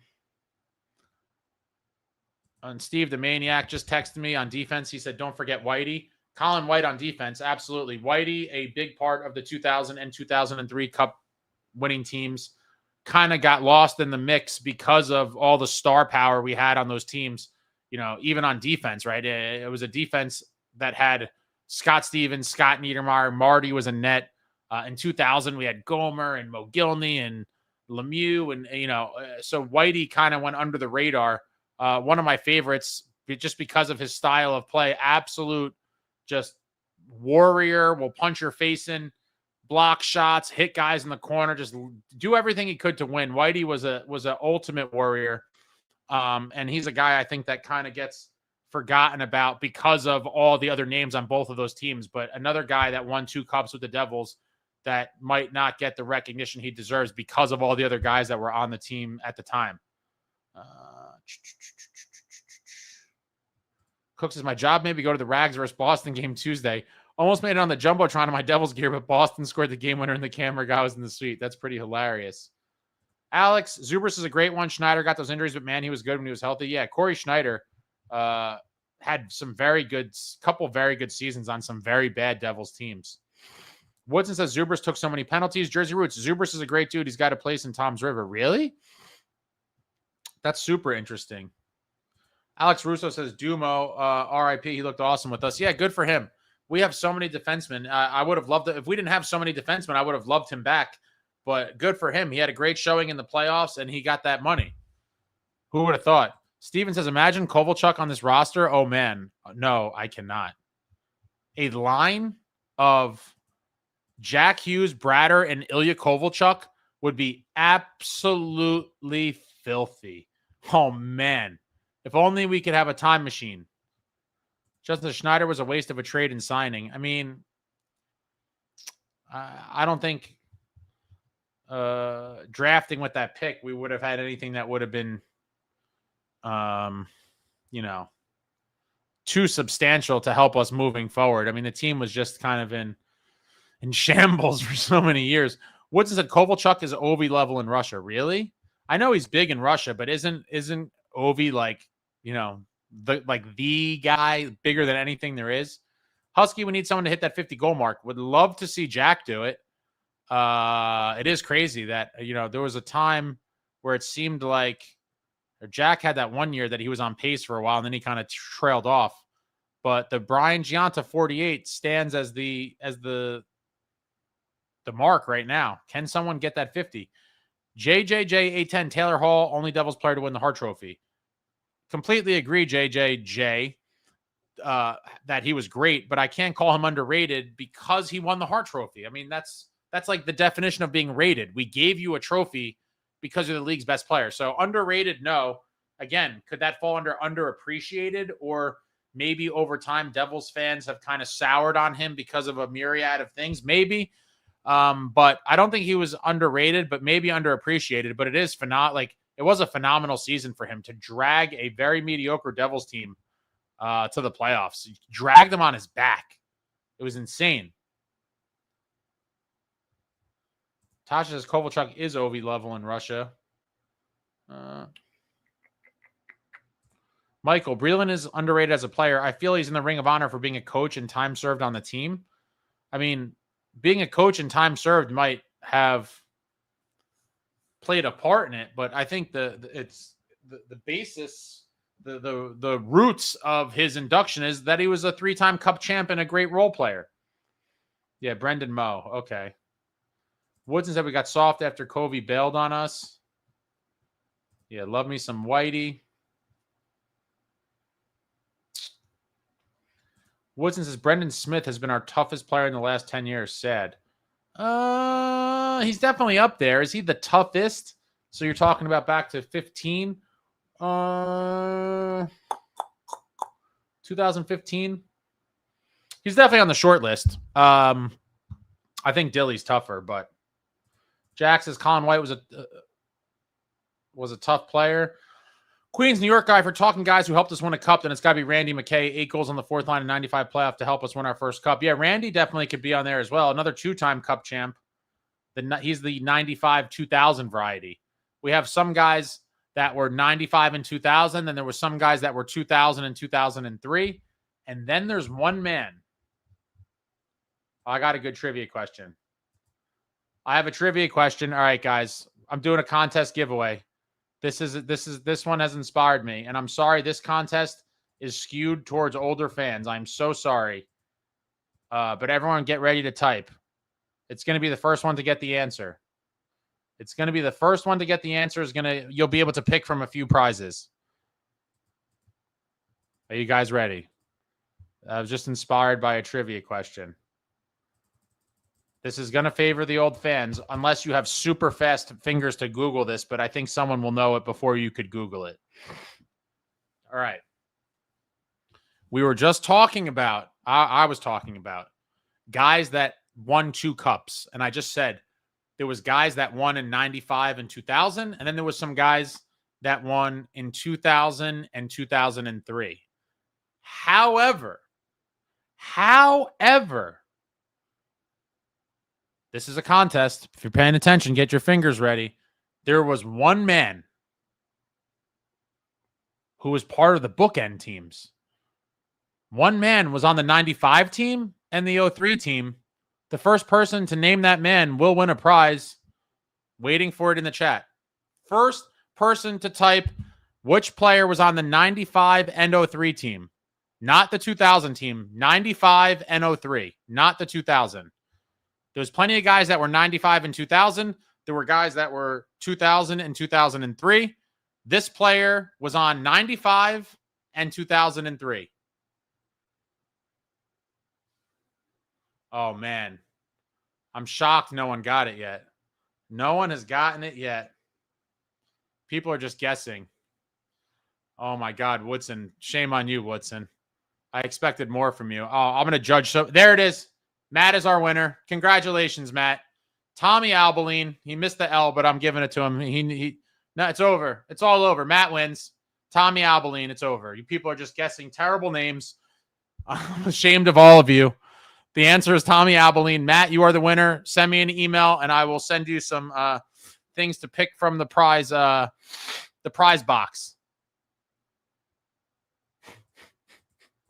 If you're a newer fan, I'm not judging you. But Woodson, shame on you. Woodson says Sakura. Oh my God, Woodson. Sakura was on the Ducks. Matt is our winner.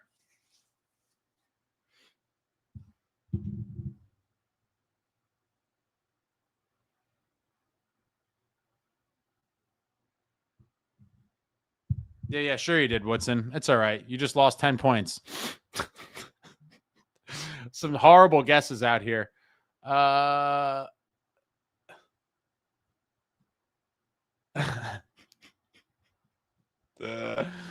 Yo. No, Snow. Corey Schwab was not on the 95 team.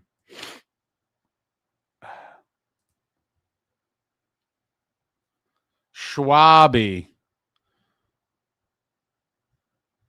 Oh, man. Some of you guys are funny, but Matt's the big winner. Congratulations to Matt. When did you become a fan, Woodson? I forget everybody's stats. I might have to make like a chart somewhere in the studio that I could reference of the regulars. Okay, 98. That was an interesting, good time.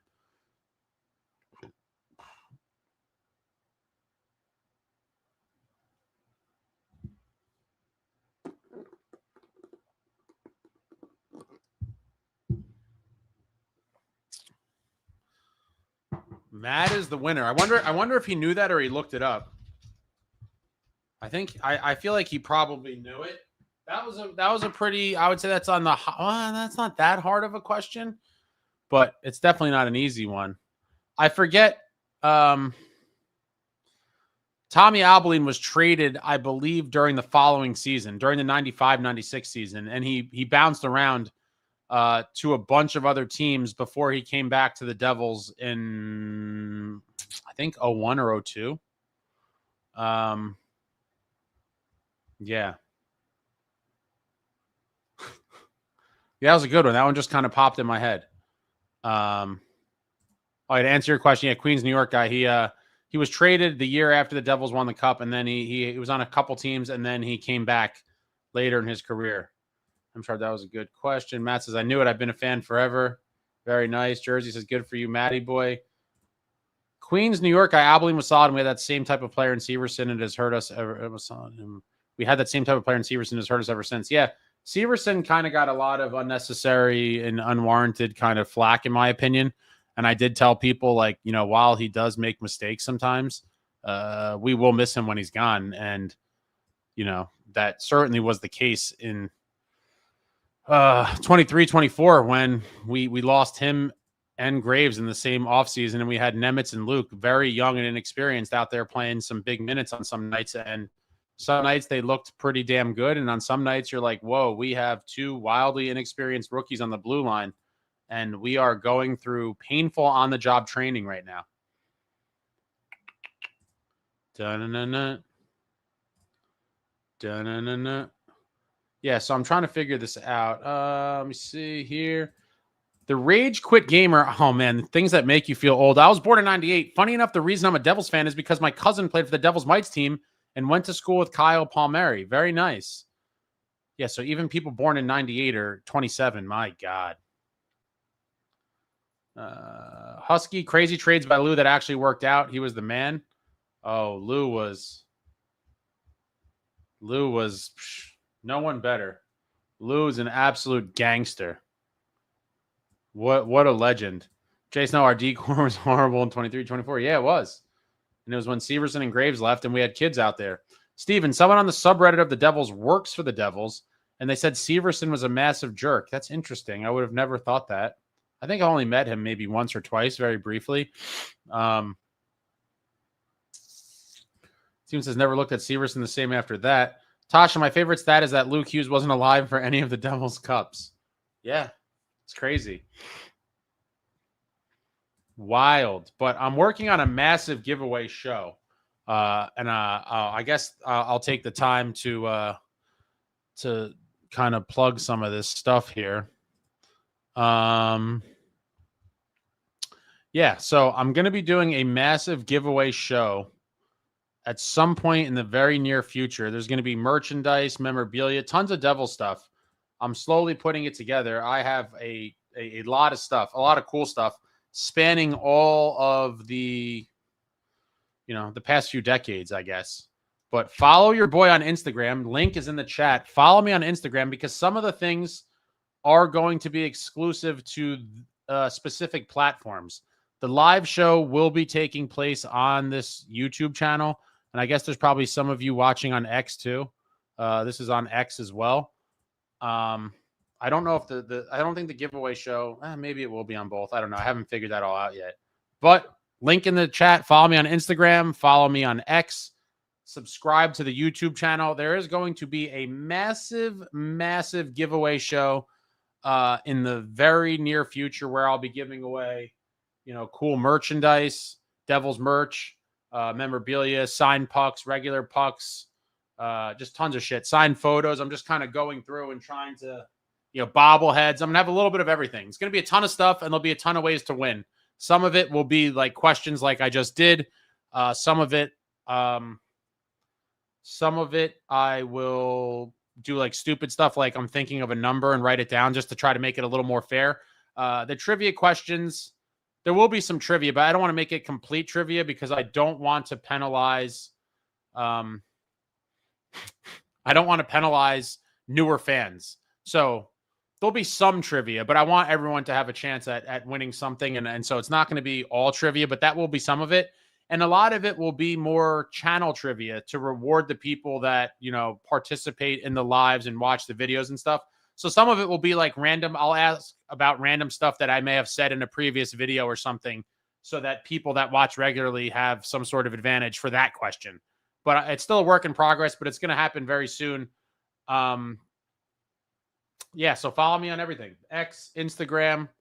The links are in the chat. I just dropped them. But the giveaway show's coming, and stay tuned for more on that. There'll be a lot of cool stuff. All right, let me get back to these comments here. Queens, New York guy, I'll admit I was one of those people that got on Damon for his lack of D, but it was the whole D core in 23 that wasn't great defensively. And Severson is an overall good D man, so he wasn't a liability. Cook says, Lou got us Jason Arnott for nothing and built the greatest line in team history. I mean, it wasn't for nothing.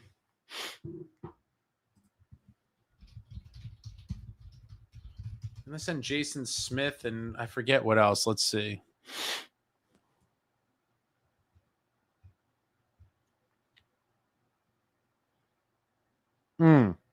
Zelapukin.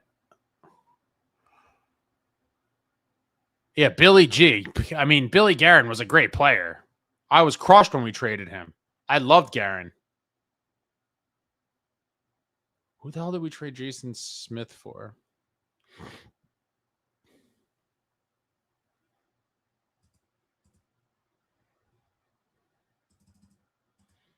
Billy G. Alex has just followed you on IG, my dude.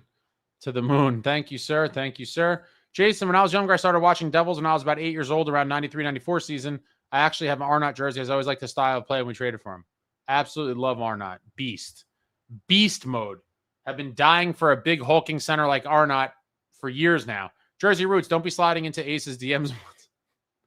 Winston, can I have the Marty mask? I won't do him anymore. Where's the Marty mask? Which Marty mask are you talking about? Later, Husky. Jason says, Eliash, still my favorite Devils player of all time for me personally. Eliash, that's a good one. Complete legend, two-time Cup champ, numbers up in the rafters, all-time leading scorer for your New Jersey Devils, and hopefully one day very soon a hockey Hall of Famer. Hopefully. Alan says, hey, sorry if it was already discussed, but did you happen to see Jack Hughes and Covey at tonight's Yankees game? I did. I don't watch baseball. I was at my mother's house, and I happened to walk in the room when my nephews were watching the game, and they called me down, actually. That's why. They're like, Jack Hughes is on the TV. And I saw that he was at the game. Woodson says, make the new fans learn their history. Rob, Devils need a big first-line winger. Would love to see it. People were talking about Tage Thompson. I think that's a little bit of a pipe dream, but if somehow it could happen, it'd be phenomenal. Jack, back in the day, the Devils were run like the Montreal Canadiens of the 70s and 80s. And obviously, Lou Lamoriello identified the Canadiens as a franchise he wanted to model his team after, and he hired tons of them. Guys that came through the Habs organization over the years. Jacques Lemaire, Larry Robinson, Jacques Laperriere, did Jacques Caron, I think, had something to do with the Canadiens? Just tons of guys. Chris Nyland. I mean, yeah, he went and got tons of guys that had Montreal Canadiens ties, and really built quite the team for years to come. The gated shift, Elias was as talented as he was classy and all-time great. Can't say enough about Patty. Total legend. Michael S., thank you for the super, sir. Ace, thanks for all the work you put into this for our entertainment respect. Thank you very much, Michael. Really appreciate it. Looks like a pretty cool, is that a motorcycle? That looks really cool in your profile picture. But thank you very much. Really appreciate it, Michael. Thanks for coming out and the continued support and keeping active in the chat with some of the wackos we have here. Hopefully some of you guys don't get scared away. We got some creatures in here, but that's what makes it interesting. But thank you very much, Michael. Really appreciate it.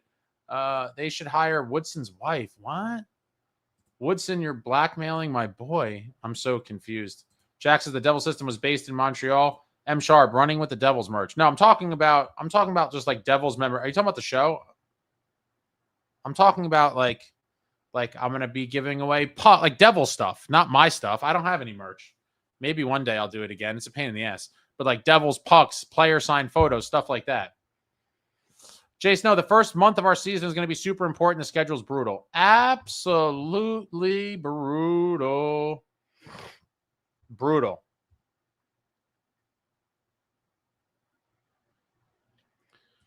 John Woodson says, my wife is smoking. Jay Snow, if we can get off to a good start, that schedule will set us up nice. Yeah, for sure. I mean, Queens, New York guy, Billy G should have been a long-time Devil. Ralston, also, those guys were like brothers. Man, two American boys. Love me for some Brian Ralston and Billy Guerin. 95 Cup champs. Absolute legends. Love both of those guys. Woodson says, how does Ace not have a Marty mask at Superfan? I mean, I have, hold on one second. I have a,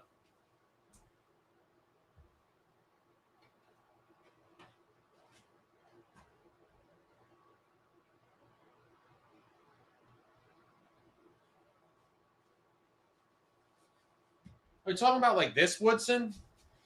Like these little masks? I obviously have a bunch of different things like this. This is awesome. This was I forget, is this the EA? I don't know if this is the Pinnacle or the EA Sports, but there was a bunch. But like this shit is super realistic. The mini model with the look at this paint job. My God, is there a more iconic mask in all of hockey history? This has got to be top 3, if not number 1, with the devil horn with the tail and then the sick flames. I mean, wow, what an absolutely beautiful, beautiful mask. I guess I don't know if that was the kind of mask you're talking about, Woodson, but Tasha says, if we beat the Canes in the first game, I'll start saying it's our year later average Leafs fan. I never put too much stock into one game.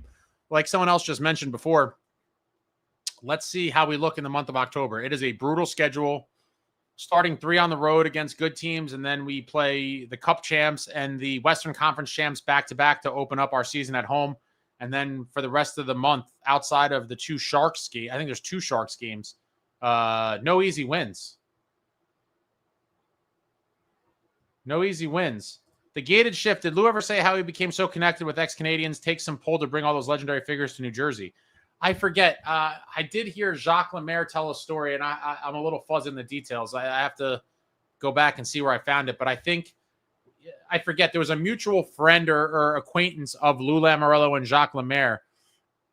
And when Lou first tried to get Jacques Lemaire, I don't think he was interested. But I think once they talked and met or whatever it was, once Jacques came over, that was kind of the catalyst to everything. And that was kind of a big piece to be able to continue to pull these guys over. And Jacques found success in New Jersey pretty quickly. I mean, in 94, we went to the conference finals and then obviously won the cup in 95. Winning definitely helps all that stuff. Queens, New York guy, RIP Jacques Caron, Brodeur's goalie coach who recently passed. Did he really? I don't remember hearing that.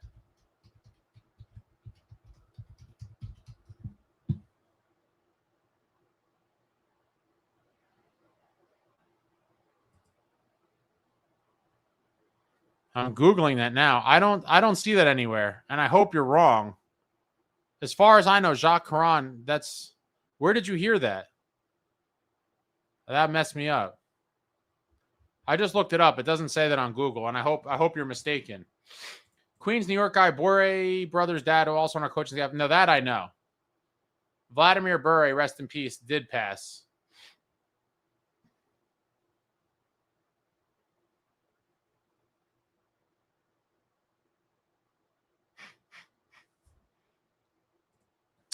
Alan, mentioned to you once before, season ticket holder since 82. One of my favorite Devils players was the Toy Tiger, Gary Howitt. Wow, you're going way back, way before my time. Do you still have season tickets, Alan?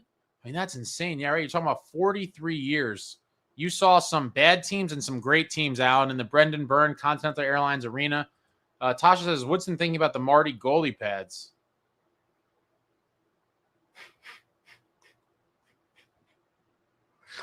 What are you guys talking about? Ace Superfan rookie. Maybe it was the pads in the background. I am so confused.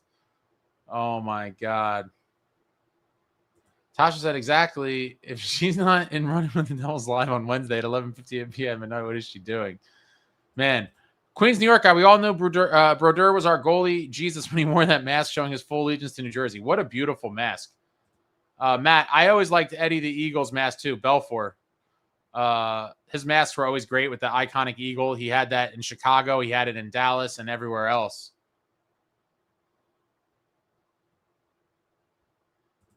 Cook, Larry Robinson was honestly the greatest hire. Larry Robinson, the organization has not won a cup that he was not involved in. Assistant coach in 95 and 03 and was the head coach in 2000. What a legend. Love me some Larry Robinson. Kelly Murray, do you think Quinn is coming to the Devils this year? If I had to bet, I would say no. I don't think he comes this year. It's definitely possible. I don't think it's going to happen, but it's definitely possible. But at the longest, I think he signs here on July 1st, 2027 as a free agent. Woodson says I can say so many things. This is a kid show. Oh, boy. I think the kids are sleeping. You can say whatever you want, Woodson. I'm not going to put it on the screen, but you guys could fight amongst each other in the chat. Snow, October is important, but we started out top of the league last year, then started skipping. We've got to be consistent throughout the season and stay healthy, of course. Absolutely. And if we didn't build up that nice cushion early in the season last year, we would have missed the playoffs because in the calendar year 2025, we just went dive bomb. Horrible, horrible in 2025. Queens, New York guy, I was wrong about Caron. Okay. You messed me up there, Queens, New York guy. I was like, I didn't hear that, and that would have really upset me. I remember I talked to him several times as a young kid. I would always watch him on the ice with Marty and doing all their little instructional stuff. Cujo's mask was also sick, Jack. Another great one. Alan, still have them some bad teams is right. Nice. You still have seasons. Look at you. So you're a day one season ticket holder, Alan? There can't be too many of you. There can't be many at all. Jay Snow, we weren't great versus top teams last year. We didn't beat Colorado, Vegas, Winnipeg, Dallas, Toronto. Oh, man, I was at that Jets game on the deadline day. It was so devastating. We got steamrolled. Oh, my God. And shout out to my buddy Rick. He invited me to the game, and I was on the glass in the front row, right against the glass to watch the Devils get smoked by the Jets on trade deadline day. What a terrible day. The afternoon was tragic, and then the night was even more tragic when the Devils got crushed. M. Sharp, Larry Robinson is hockey god. Completely agree. Matt, I'll never forget Larry Robinson jumping up and down when Henrique scored an OT in 2012. Alan said, used to drink myself through the games. Kelly, if Vancouver is bad this year, how much would we give up for Quinn? I would give up a good amount, but I wouldn't gut the roster. So I would try to trade picks, prospects, young defensemen that do not have a clear path to be on our NHL team for years from now. This team should be in win now mode. I do believe they're constructed to truly win now. And so I would try my best to not go crazy with the package. But if you're talking about, a young defenseman or prospects and picks, future pieces, the future is now. It's time to win now. So I would definitely give up something reasonable in the trade. John Woodson, she's a sweet soul to put up with my rage with my sports teams. What other teams do you follow, Woodson? Queens, New York. Larry Robinson made Jersey. Larry Robinson made Jersey Scott Stevens, and it showed how much Stevens was humble and listened to Larry's in-game coaching. Well, I mean, Stevens was a smart guy. He wanted to be a great defenseman, and he knew that Larry Robinson was one of the greatest defensemen to ever play in this league. So it'd be silly of Scott Stevens to not, try to absorb and gain as much information as he could from Larry Robinson. One of the best to ever do it at his position. Jay Snow said you were on TV during the Jets game. Yeah, I did see some of that afterwards. Some people had snipped it, and then I record all the Devils games. So then I went back and saw some of it. What a night to get against the glass for the Devils to get smoked. Alex, would y'all trade the 95 and 2000 Cup for 01 and 12? I hate people saying WA is better. No, I wouldn't trade any of the cups, Alex. It is annoying. That was a swing cup. Like Marty and WA head to head in 01. Had the Devils won, Marty would have had 4 cups and WA would have had 3. But because that the Avalanche won, WA and finished his career with 4 and Marty had 3, and it really sucked. And that one will sting. The 01 Cup will sting forever for me. It'll never go away, and I'll hate the Avalanche forever for it. M. Sharp, Larry Robinson played without a helmet. Yeah, because he had that crazy hair to protect his head.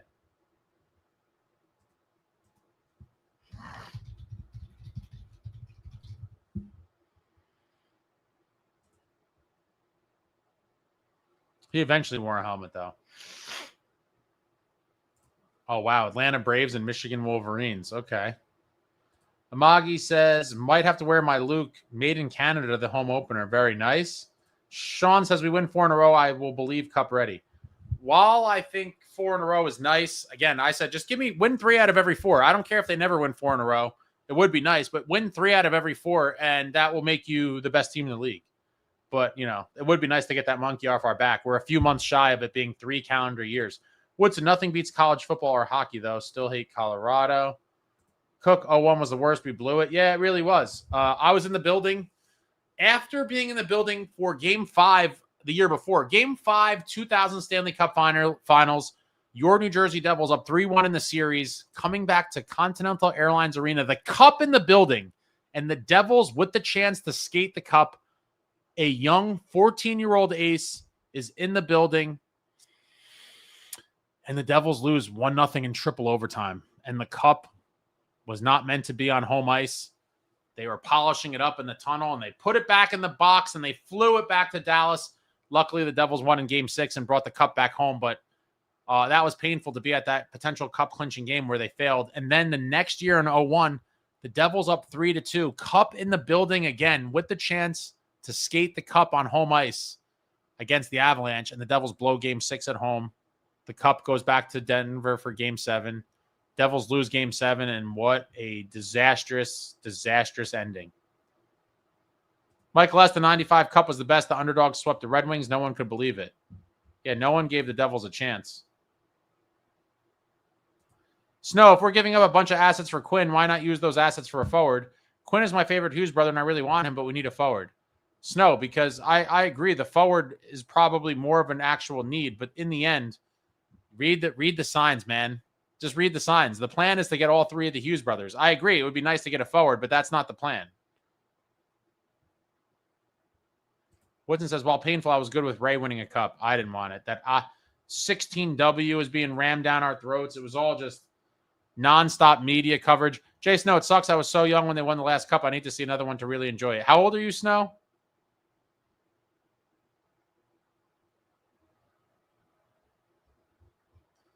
Gosh, a moment that lives rent-free in my head is Rooney getting knocked out during the playoffs and then Ace saying karma. Yeah, he hates the Devils, and he's been screwing us. Brandon, I cannot wait for the season to start. Not going to lie, that Washington preseason game, it gave me PTSD of last season of struggling to score on amazing chances.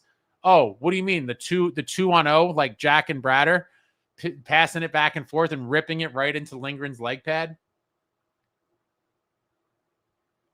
Justin, 94-09, 94 and 2009, the most painful and heartbreaking losses in Devils history. For sure. Game 7 against the Rangers, Mateau in the Eastern Conference Finals, awful. And then melting down at home against the Hurricanes in 2009. I was at that game. I was at that Game 7 where the Devils just blew it in the final moments of the game. And it was a stunned silence. I remember sitting in the arena and just being like numb because I really thought that was a special team that could have did something.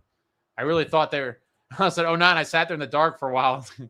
It was bad. I was down bad in the arena. I just was just like, I think while a first round, even a Game 7 in the first round could never be the worst loss I've ever experienced, it was the worst loss in terms of the fashion in which it happened. It was the most, like, I don't know what you want to call it, like shocking, like because of the meltdown nature of it, it was bad. It was real bad. Alan said, hey, something I cannot understand. How in the hell is the opening game not on MSG channel? They did the same thing a few years ago when the Devils opening game was at home.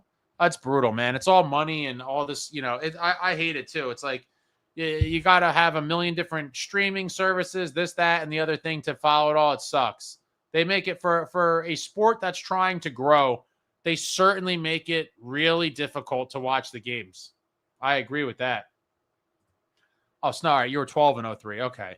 So definitely young and you can enjoy it, but you'll appreciate, and to your points, no, I was almost 10. Call it 10 years old when they won in 95, and I watched all the games and, followed it, and I was a huge fan, and I loved it.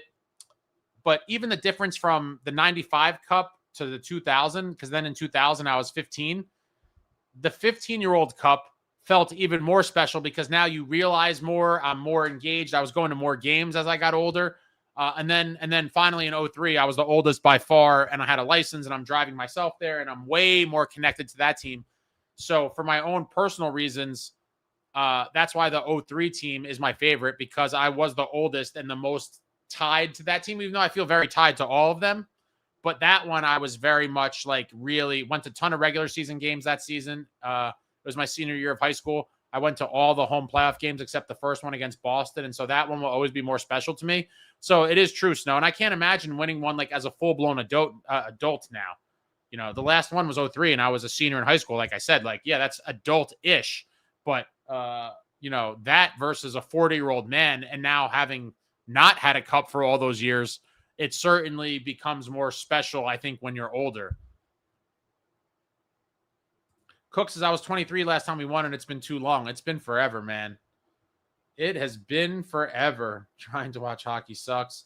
Brandon, I generally do believe we need to hire someone in the coaching staff that can train our team to finish on high scoring chances. If only it was that easy. I mean, we have such high-end skill. Hopefully, we get some puck luck going our way and these guys start burying some of them. That 2-on-1, the 2-on-0 rather, with Jack and Bratt was crazy. What a save by Lindgren.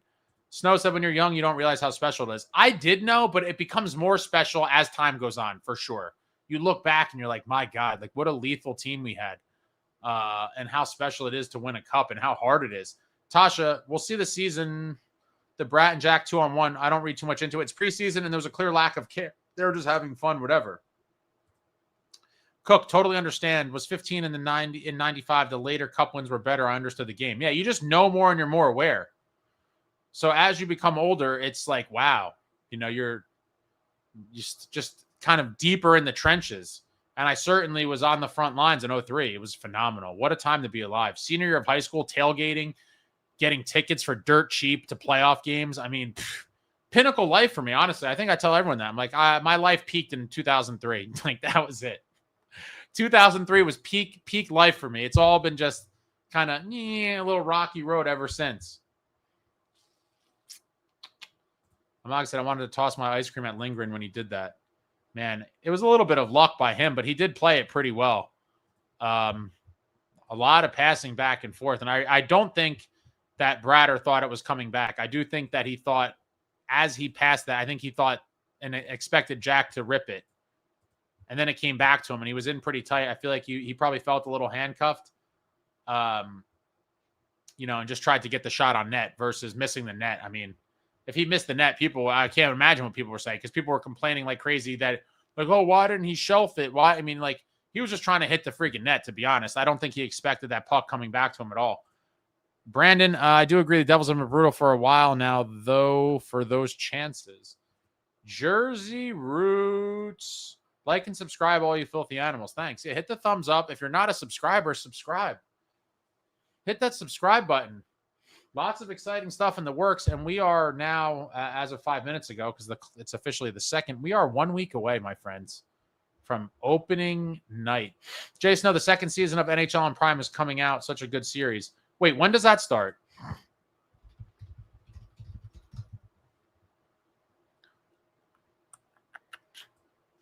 Oh, it starts October 4th, it looks like.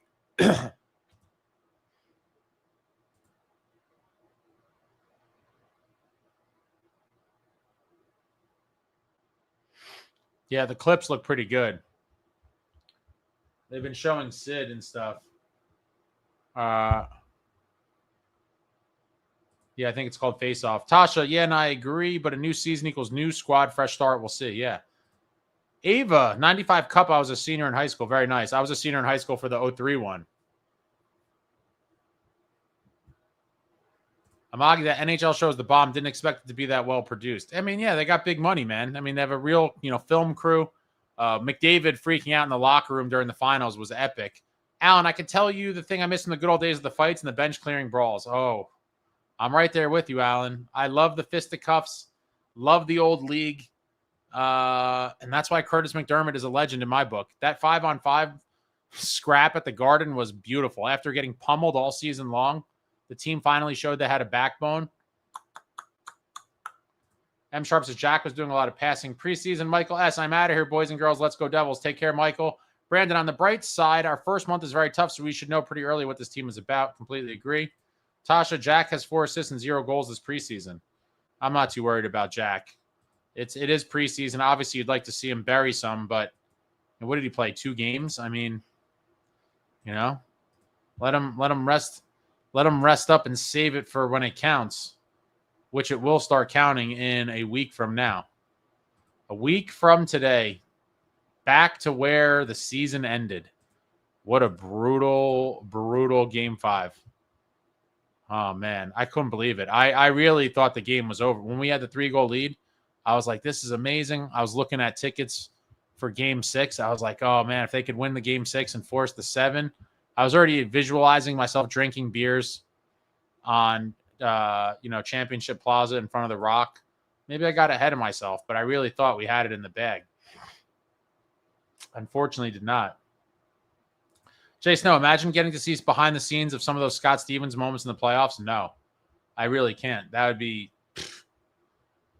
technology. The technology nowadays is so much more advanced than what we had back then. And in terms of there was no social media and all this stuff. And so you didn't get to see the other side of guys or really know their personalities too much because none of this stuff existed. Amagi, 5-on-5 or the main eventer was definitely Chris Tierney, Devils legend. Man, what a scrap. What a scrap. Tasha says, you know what brawl was a legendary watch? That Montreal dude and Thomas Wilson bench brawl is insanity. Wish we were in that situation. Are you talking about Jack Guy? I think he fought someone last night. Brandon, we also got a new assistant coach. Hopefully he's good. Yeah, Bradshaw, lots of people talked about he has a great record of developing defensemen and helping Team D. Hopefully we see some improvement with, I guess, some of the young defensemen taking their next steps and that the defense continues to be solid like we saw last year. Brandon says, get ready for Quinn at $15 million average annual times 7. Well, depending on what the cap goes up to at that point, that might not be that bad. But hopefully it comes in less than that. Shaw's got a great track record and is great for developing young D-men. Ava, who wears 43 when Quinn comes? It's a good question. Very interesting question. I could see that going a bunch of different ways. Yeah, that's a real interesting one. Alan, missed the Howitz. When sinks for Beeks. Was that supposed to be Weinrich? I don't know who Wensink is. You're going way back before me, though. Obviously, I know Verbeek. Amagi, Tom Wilson is scrit to find. I wish we had Tom Wilson. Tom Wilson is an absolute animal. I think last year he had like a broken jaw, or I forget. He got some puck to the face or a stick to the face. Had a pretty bad injury and like I think missed a couple shifts. They put a weird face masky kind of thing on his helmet and he came right back out. Hockey players are a different breed. Different breed from the rest of human population and even other athletes. It's a different world. Brandon, if Vancouver knows 100% Quinn is leaving, they would have to have the dumbest GM in the league to try not to get something for him. Yeah, completely agree. But when do they tap out? How long do they keep hope alive? Like, Quinn could be telling them like, I'm probably not going to stay. Or even the other way, like, oh, I do want to stay. Until it's done, they have to realize that, you could lose him for nothing. So you might as well cash him in for something. But a lot of people have said the Vancouver ownership's problematic and that they might even lose him for nothing because they could keep him for a playoff run and make money from playoff tickets. I don't know how true that is or not, but I'm just kind of repeating what I've seen from multiple sources. And I think Canucks fans that are like, oh, our owner sucks. He'll keep him just to make the playoffs and get the revenue. So I don't know how true that is or not. But I've definitely heard that from Canucks fans. Magi said he got hit in the face with the puck, massive swelling, came back and scored. Yeah, beast. Tasha's face was inflated, and then he went back out and played. John Wensink was a beast way back. Okay, yep. Way before me, Alan. You're going way back. Jay Snow said, get Luke in a game tomorrow. I would love to see it. Let him make his debut at the Garden.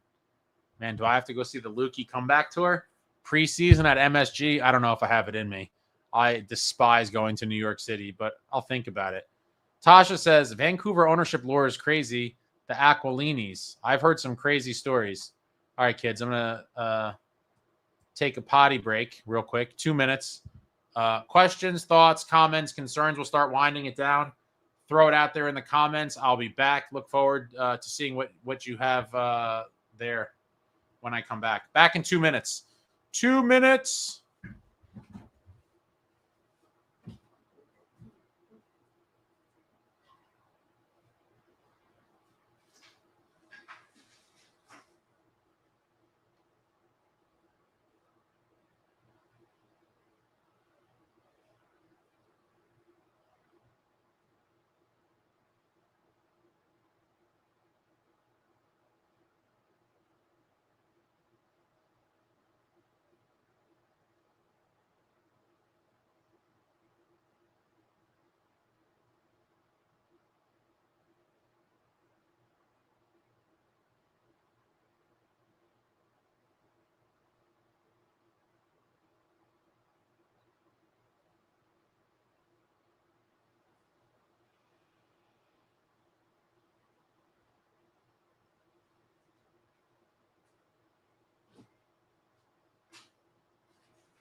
Man, this was in the back, but I'm just looking at it again. I mean, my God, what a beautiful paint job. I mean, wow.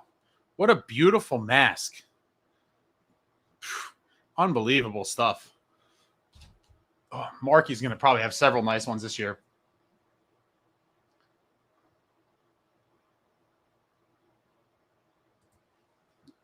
Canucks will trade Quinn to Rags out of spite. Well, I mean, that's fine. I guess it would be less of the move would be easier for him from New York City to New Jersey than from Vancouver straight to New Jersey. So, I mean, that would be kind of gross if he had a pit stop there. But Brandon said, I got a nice feeling the GM will get fired if Quinn walks for free. Not if it's under the direction of ownership. If ownership tells him, listen, we're hanging on to this kid, and if we lose him, so be it, then the GM would be fine. I'm sure the GM would be like, we need to trade him. But in the end, ownership could call the shots there for sure. Matt says, I'll be at the home opener outside of American Whiskey. I'll buy you a beer. I appreciate that. I will be at the home opener for sure. Great pub. SJ said we need a full adult cup. Oh, why? Do they give small ones? I don't remember. I usually get the beers like on Championship Plaza. They get the big, the tall boys. They're like, 24 ounces or whatever they are. Tasha, my favorite Devils mask has to be Marky's Devil mask with the horns legendary. That is a nice one. The little... You guys are crazy. Amagi, hope we see that guy cursing about the kids stealing autographs from him again. Oh my God, Amagi, I forgot about that guy. What a lunatic.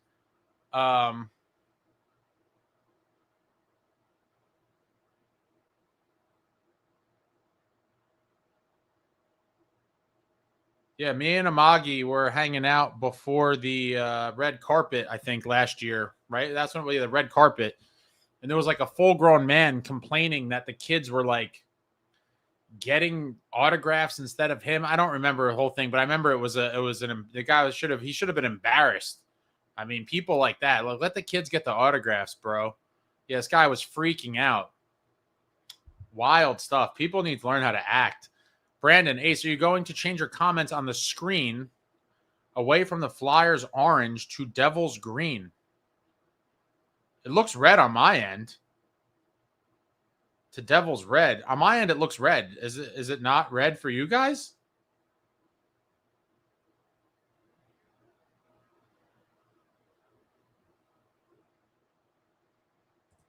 Oh, the guy straight up cursed at Jack Hughes and told him to F off for not signing his jersey. You're like, how unhinged do you have to be? Like, you know? All right, we got one vote for orange. Snow says it's red. It looks pretty damn red to me. Stickfig says it's definitely closer to orange than red. And Alan says I see red. Let me see something here.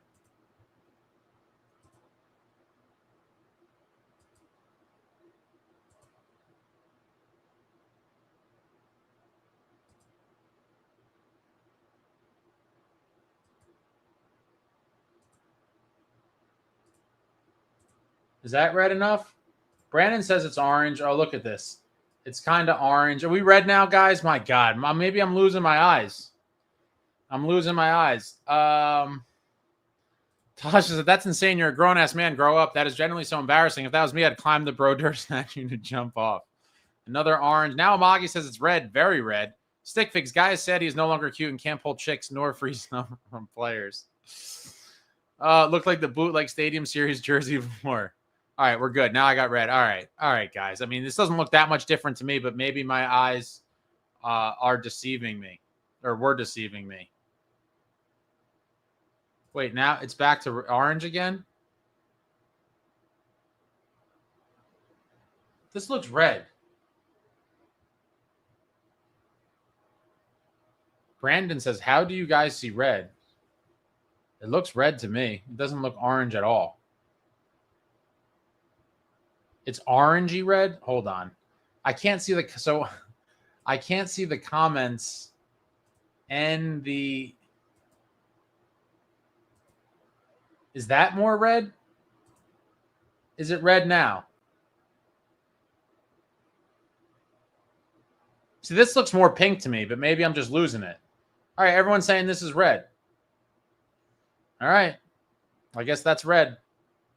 I thought the other one looked more red, but what the hell do I know? Apparently, I'm going blind in my old age.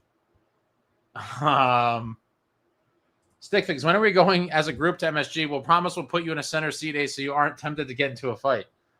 I'm not tempted to get into a fight. I don't want to fight people. My problem is if someone tries to fight me or touches me. I want no confrontations in life. I'm a man of peace. I want to stay as a free man. I don't want to spend any sort of time in a New York City holding cell. And so it's tough going to the Garden. I've done it a couple times, but it's interesting.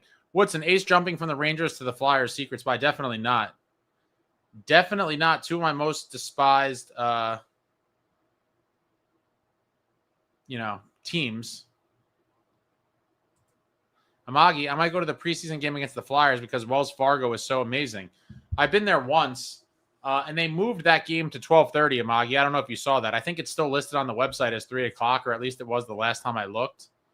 But that game has been moved to 12:30, which would require you to leave quite a bit earlier than you would for a 3 o'clock. Did they update it on the site? Yeah, they did. It's 12:30 Saturday. 12:30 on Saturday in Philadelphia. Antonino, yeah, I'm definitely going to the home opener for sure. For sure. Amagi, I haven't ever had problems at MSG personally. I will say Flyers fans were friendly or talked to a bunch of them. Ranger fans just were quiet. Didn't get any convos besides the guy that hyped up my Bruins jersey. Brandon Ace, did you ask your Rangers friends what they feel about the Rangers this season? I have not talked to them yet. I am curious to see what they think. Amagi saw the post. They moved it earlier. Would have to leave the house at like 9 a.m. Stick Figs, we could be chanting Markey in a mostly empty MSG, especially since we only get one home game against these guys. Yeah, it is crazy. Completely crazy. March, no games till March. So the preseason matchup is the only time we're going to see them in the next 5 months. Wild. I'm curious to see what type of lineup we have in the Garden tomorrow. I'm hoping to see the big guns again, but I wouldn't be surprised by anything. Antonino says, sick, bro. Woodson, I got beer thrown on my Marty jersey in Philly. Not surprised, Woodson. Philadelphia, baby. Philadelphia. The only good things to ever come out of Philly are cheesesteaks, Rocky Balboa, Allen Iverson. My top 3 Philadelphia contributions to the world. Cheesesteaks, Rocky Balboa, Allen Iverson. Amagi Legacy, have you ever sat on the Chase Bridge Ace? Amazing experience. I think I did a while back for a boxing fight.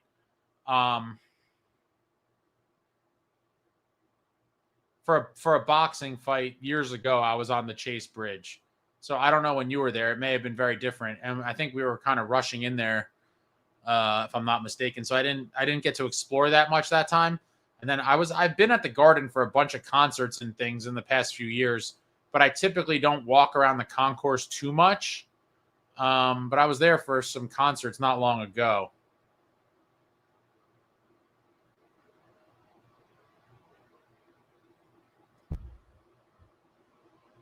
Brandon, so I guess it's a guarantee Fitz has to make a move during the season. I'm generally interested to see what Fitz does to make cap space. Yeah, he has to do something to be cap compliant, whether that's, putting guys on LTIR or the trade. It's going to happen I couldn't find the date. So at the latest, it could be a week from now. I think it might even be a few days before that. I cannot find the date published anywhere. So if anyone knows, let me know. But it's definitely in the very near future, as in days. Where something's going to have to give. Stick Figs, number 4, Philadelphia didn't let the Chiefs get the three-peat. You see the tweet where the Devils sent Kelsey free NJ merch? I don't want my team Swiftified. We have enough Hughes fangirlies as it is. No. When did that happen? The tweet where the Devils sent Kelsey free NJ merch. Travis Kelsey? I missed this. I don't know what the hell this is. I need to know what you're talking about. Amagi, sitting row 1 on the North Bridge is just so damn cool. Whenever I go to MSG, I always walk around the whole place and explore since I really just go once a year. Prime rib steak sandwich, baby. Yeah, was that $28, Amagi? What does a prime rib steak sandwich cost over there? Tasha, I don't want the team Swiftified either. That means ticket prices increase and we can't have that. I mean, I guess if you had Taylor Swift fanfare somehow that would do that for any sort of sport or anything. M. Sharp, Iverson, excellent favorite. Oh, Iverson was the man. I'm talking about practice. Not a game. Talking about practice. What a legend. Alan, used to see tons of roller derby games back in the day at MSG. Oh, wow, Alan, you're going way back. I've seen some clips of roller derby, and it looked like these chicks were killing people. Killer. Luke, what's up, Luke? Fit with a good job now. Kobe to IR, maybe Nason too. Still someone has to go. Palat, Mercer, Glass, McDermott. What do you think? Let's go Devils. Do you think they're really going to move Glass? I mean, I guess you just sign him and you're like, what is it, $2.5 million or whatever? And you're like, if someone bumps him out, we move him. McDermott, I think, could definitely be buried in the minors. So that's, I think, a good possibility. I would miss Mercer, and I hope that's not the move. But Palat could be interesting. And then there's obviously always the possibility of Dougie as well, which I wouldn't want to see. But I think there's lots of options. I think if he can't pull off the trade in the next few days, it's going to be the IR moves. Roller derby was deadly. Amagi, I think it was $25. Then fries is like $8, and then a $12 soda. Worth it though, honestly. It's all delicious to where I'm too scared to try something different. It's pretty crazy. $50 for a cheesesteak, fries, and a drink. 50 bills. Can't wait to try that pork belly sandwich next time I'm at UBS. Brandon, I was watching the Steve Dangle podcast. I'm trying to remember. They were talking about Kovacevic. I'm pretty sure they said on the new rules, the player has to be out for the season for LTIR. No, it's just that, Brandon, you don't get the full cap relief. I forget how they calculate it, but you don't get the full $4 million. But I think you get close to it. It might be like 3.8 or something. And then the other new LTIR rule, Brandon, is that you can't exploit. You have to be cap compliant for the playoffs. That's pretty much the big thing. So you can't do what teams have done in the past, including many teams that have won the cup, is have guys on LTIR go out and get all these other guys added to your team, and then miraculously all these guys are healed for the playoffs, and you're like 20 million over the cap. You cannot do that anymore. Yeah.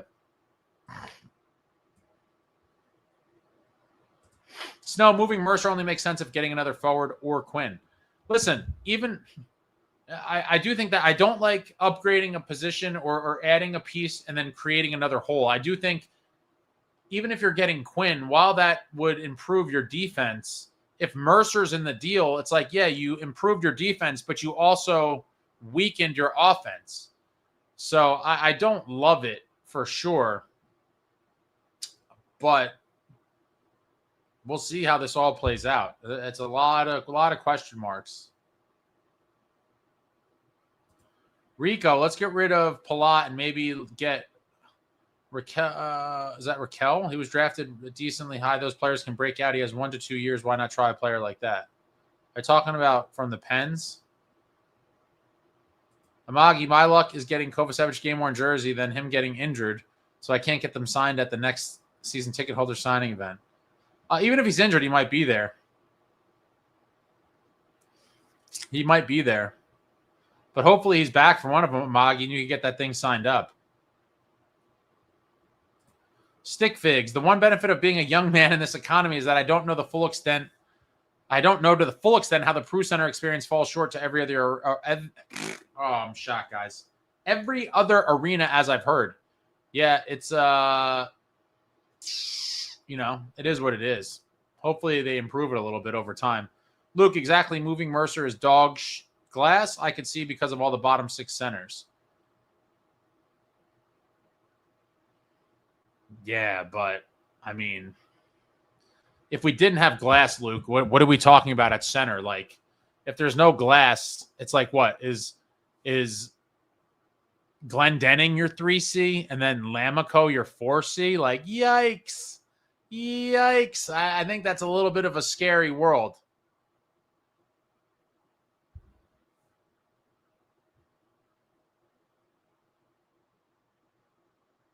Justin says, no one cares about Taylor Swift. She is ruining sports. I mean, Justin, I have to disagree. It seems like everyone cares about Taylor Swift. Taylor Swift might be one of the most popular people on the planet right now. Luke said, we all know it should be Palat. Alan, Ace, just curious, where did they get the funds to pay Luke? All I heard for most of the summer is they had no money. Well, they didn't. They technically still don't have the cap space, but they're going to do something to make it happen. And either, moving a couple guys to LTIR or a trade, but they certainly will figure it out. Amagi, sports-minded is dragging their feet and not bringing Kobe there for some reason stinks. Hope he's there at the event since it's not an upper body or arm injury. Well, you never know. They may have gotten, sports-minded is the best in the game for the Devils signings. If you haven't been to a signing there and you're interested in that sort of thing, sports-minded does the best signings for sure. And maybe they've tried to get Kovacevic. These guys have to agree to do it. It's not like you could just make it happen with a snap of a finger. And a lot of the guys don't like this stuff in particular. Garrett says, don't move Mercer. His breakout is coming. Plus, he plays 82 games. There's a lot to be said about that. Good value. Completely agree. I'm a Mercer guy. I've defended him for a while here now. Luke says, it's very scary. Glass isn't a great 3C. He's a 4C. I just don't trust Boo's face. Yeah, I think Glass as a 4C would be great. But like I said 2 minutes ago, I mean, I think I'd rather have Glass at 3C and Glendening at 4C versus Glendening at 3C and Lamico at 4C. I mean, pick your poison. Matt said, if you want Covey to sign your jersey, just hang out at Hoboken train station. I see him all the time at work. Is he a train frequenter? Brandon says, moving Dawes will give us a tiny bit of cap space. If we're not going to use him, why are we paying him? Another interesting kind of little subplot on the season, what are they going to do with Dawes? Amagi, I went to a Dawes sign and there was a lot of fun. I said I couldn't wait to see him in the player tunnel. Then he got yoinked out for Allen. Tasha says, I'm team trade Dawes. Stick Figs, in an ideal world, I'd love to keep Mercer, but if we're looking to get some major win now pieces, I've accepted he is one of the first on the block. Oh, for sure, because tons of teams would target him. And at only $4 million, that's a desirable contract for what he could bring to a lineup with 2 years left.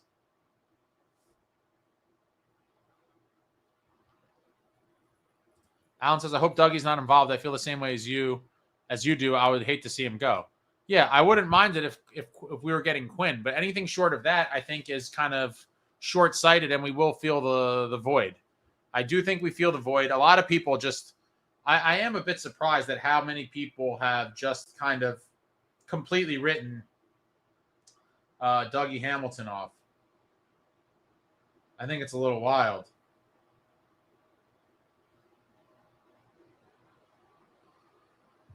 Anyone got anything else in closing here? Closing time. Tom A. Mercer is better per dollar than what you would get to trade him. I mean, I feel like if he's traded, it would be part of a package and a bigger deal. I don't know that you're going to see Mercer in a 1-for-1 trade, but who knows? Who knows? But I could see that kind of line of thinking. I do like Mercer a lot. Stickfix, Dougie for McDavid, 1-for-1. You pulling the trigger? Come on, man. That's not a serious question. Of course. I mean, no, please. We can't trade Dougie for the best player in the league. Brandon, I don't think so. I think Dougie will go to Vancouver for Quinn. Well, it'd have to be a bunch of other stuff too, but could see it being part of the package. Amagi, fans just like using a scapegoat to sound like they know puck. Tasha, Ace, rank your top 3 most hated fan bases. Number 1, or I'll start. Hold on.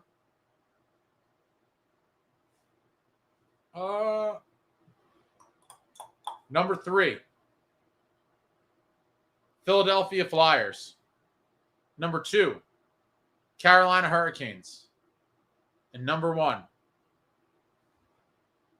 the Broadway Blue Skirts, the New York Rangers.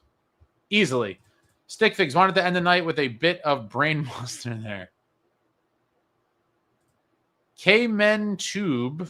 People are forgetting Mercer's only 23, sturdy and versatile. Oh, I know.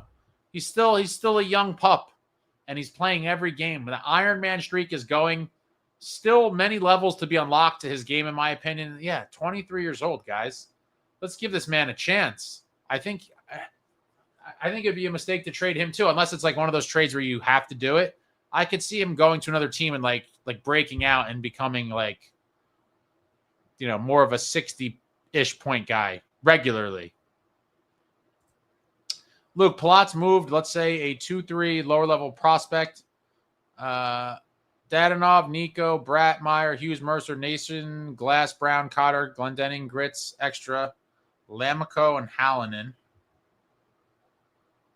Tasha says, interesting, Carolina has usurped Philly. Yeah, only because of the recency. Like Philly, we haven't had anything with them in forever. They easily were my number 2 most hated for years.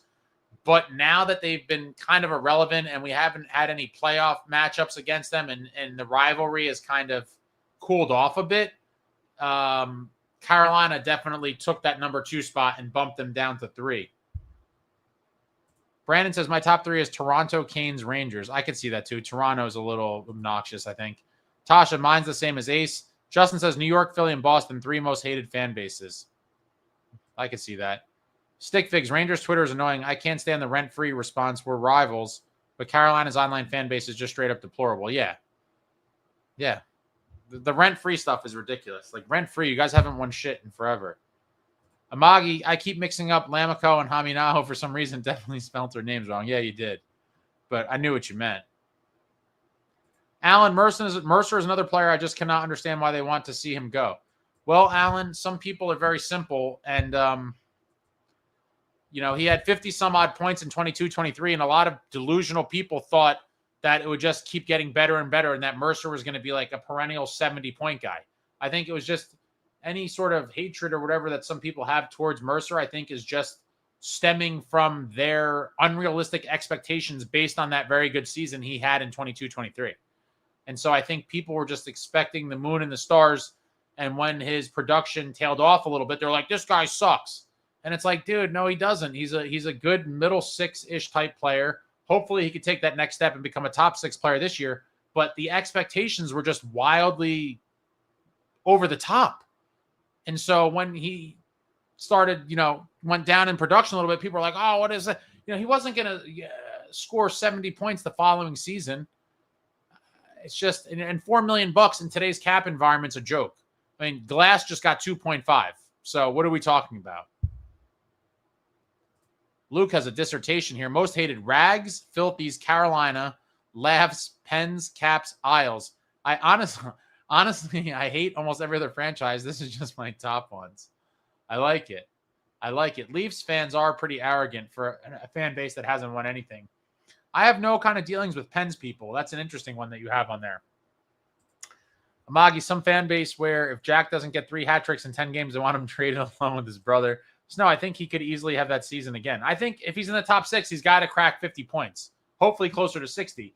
And they gave him some looks on power play 1. So if he's in the top 6 and he's getting power play 1 time, he must be like right on the cusp of 60 points. He's got to do it.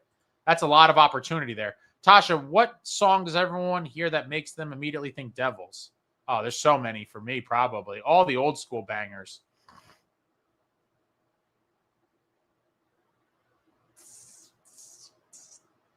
All the old school arena rock records. Brandon, our record against Toronto is a rare sight. Holy, it's bad. K-Men Tube. Most hated: Rags, Rags, and Rags. Luke says Fitzgerald should lock up Cotter now cheap, a la what Vegas did years ago with Tuck.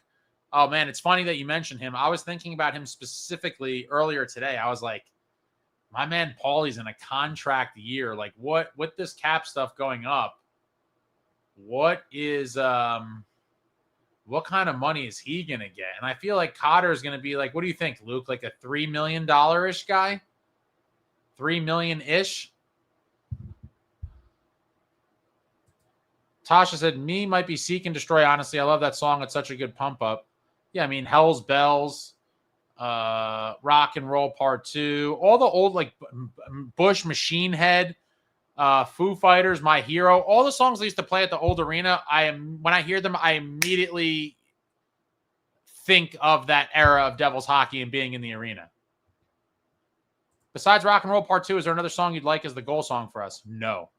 Rock and Roll Part 2 is the song that it needs to be. Greg, Mercer is getting 30 goals this year. Would be amazing. Would love to see it. 30-30 from Mercer. Let's go. Would be phenomenal. Stickfigs, I have more respect for some franchises than others, but I don't really hate any other franchises other than the Rags, Canes, and to a lesser extent the Flyers. Yeah, it's a pretty good hatred list. Luke says the Mercer hate is worse than the Meyer hate. At least Meyer is highly paid. It's true. I agree with you, Luke, and I've defended both these guys. I like Mercer and I like Timo. I agree with you. I understand that Timo's a target because of the money, similar to how Dougie is. Dougie makes $9 million, so people are like, and then Timo makes 8.8 or whatever it is. So that's kind of why he gets it too. But to hate on a kid like Mercer who's making $4 million, like, what is wrong with you people? Savages, no soul.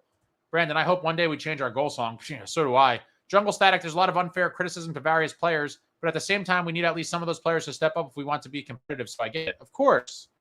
But some of the takes you read and see, they're just brutal. Like, Mercer must be traded. People just take everything to the extreme. It is what it is. The nature of sports fans, right? Alan says he does so many other things. You do not have to score 50 goals to be important to the team. Good luck explaining that to people, Alan.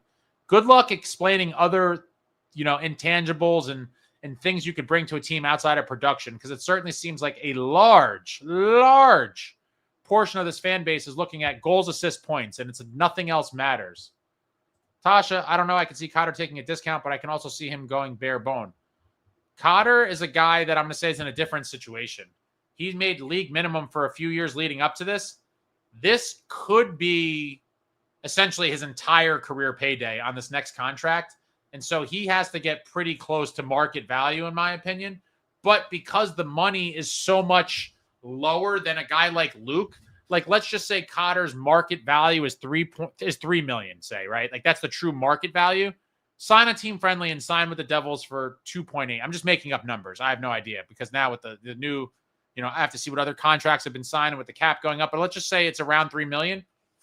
A team friendly, sign for 2.8. He can't leave too much on the bone, nor does he need to because the dollar amount is much lower, if that makes sense. So I don't think it's as crucial to be super team friendly. Just give us a little something to feel good and leave a little flexibility, but he needs to set himself up for life with that next contract, and I believe he will do just that. Nemitz and Gritsuk are wild cards to me. For what their contracts are going to be, largely dependent on this season. But it's going to be some money.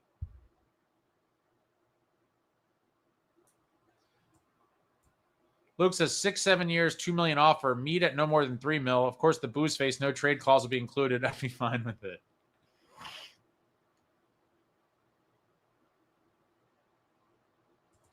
M Sharp, Foo Fighters just played Toad's Place in New Haven.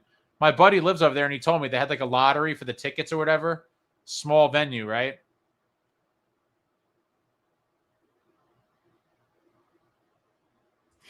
D. Duke says, I think Dougie's on the move. I think him not playing in either of the split squad games was for trade purposes.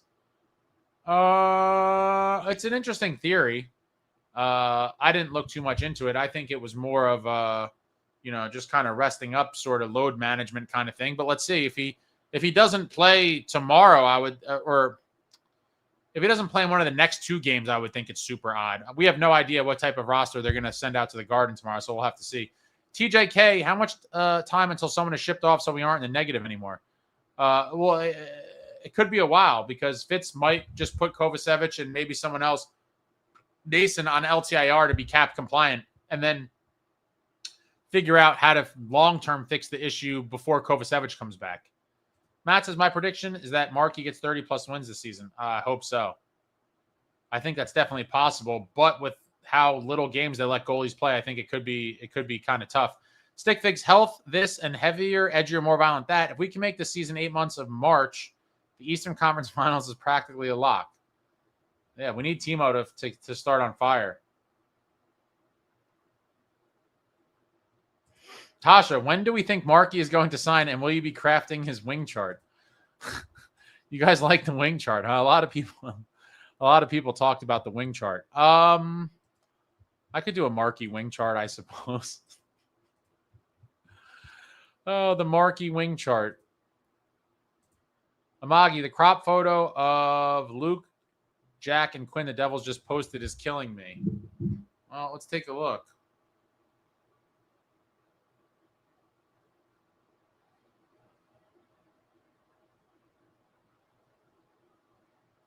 Oh, wow. Yeah, that's the photo I put.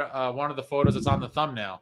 The ones of them in the sunglasses with Quinn cropped out.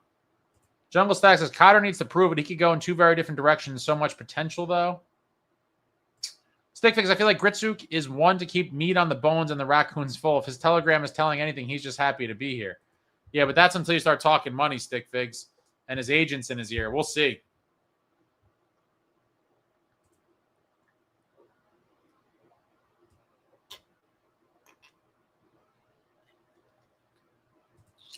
Luke, you're paying Cotter for how he plays. Much better player than Miles in fast in a straight line would. Alan, so sad that goals, assists, and points are so important to so many people. To me, that is just people that really do not know the game of hockey. People get obsessed with the production. I totally disagree with it, too. Brandon, I've been watching a lot of Timo on the Sharks. He turned into more of a team player versus the team mostly passed to him for him to score. I hope we utilize Timo one-timers a season. What a shot he has, huh? What a shot. Stickfigs, if we fired Fitz, he wouldn't have given us meat on the bone, and we wouldn't have the wing chart and the raccoons. Think about that. Tasha, watch Vancouver try to get us for tampering after getting Quinn. There's no way. I mean, it's a joke. We have both of his brothers. Like, you're losing here. It's a no-win situation for you. Luke says, so IR, Covey, Nason, Wave, McDermott, Glendenning, 1 year league minimum going to be tight. Yeah, it's going to be tight no matter what. They could put McDermott in the minors too, I believe. TJK says, Gritsuk on Jack's line or Dadonov? I prefer Gritsuk. I think we're all hoping it could be Gritsuk because I think he has the higher ceiling. But I do think Gritsuk will start in the bottom 6. We'll see how Jack Bratter and Dadonov do. I mean, he's a veteran, crafty player, so maybe, he can bring more to that line than Palat did last year. Or maybe not. We're going to find out. But I'm assuming if, it doesn't go well, Sheldon Keefe will have no problem tinkering with the line combos. Brandon says, we need Timo to shoot more. I think he tries to make too many plays. I love watching him just roam around near the circle on the power play, looking to uncork the one-timer. Stick Figs, I really hope Markey re-signs for 1 more year so we could hopefully get a new masterpiece mask with a new alternate. I think he's going to get at least a 2-year deal, if I'm being honest. We're going to see. Tasha, the Devils posted something about tomorrow's game in the lineup. I've been on a live stream, so I have no idea. Let's see.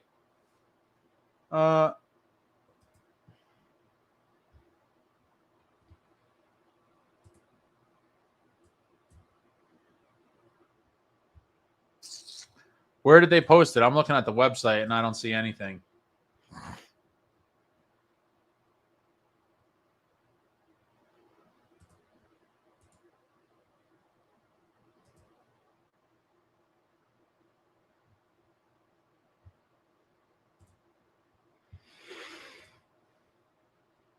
Whoa, Luke, where is this? Dawes, Hallinan, Legare, Wave. Do any of them get claimed? I think Hallinan gets claimed by Chicago. I think Dawes makes it to the minors.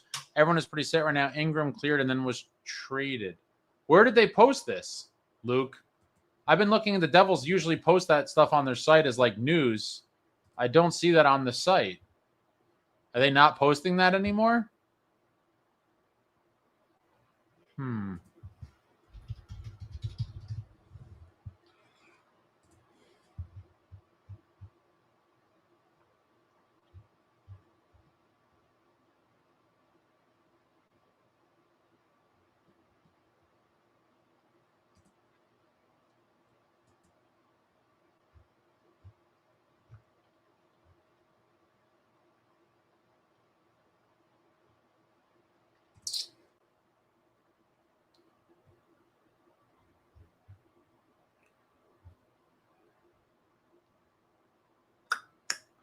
Yeah, Luke, where is this? I can't find this anywhere. Oh, you're saying they're okay. You may, Alan. I really wish we had gotten Henrique or Palmieri back. Either would have been a third line answer. I don't know. I used to be interested in them. I just feel like they're both kind of old now. I don't know. I wouldn't hate it, but I felt like there was better options out there that we didn't really investigate. Stick Figs, I was just thinking about that. We still have the weapon that is Sheriff McDermott at 1 million waiting to be deployed. TJK, from what I have been seeing on projected lines, I see Timo on the left wing. If he's out of position again, watch the production be lower.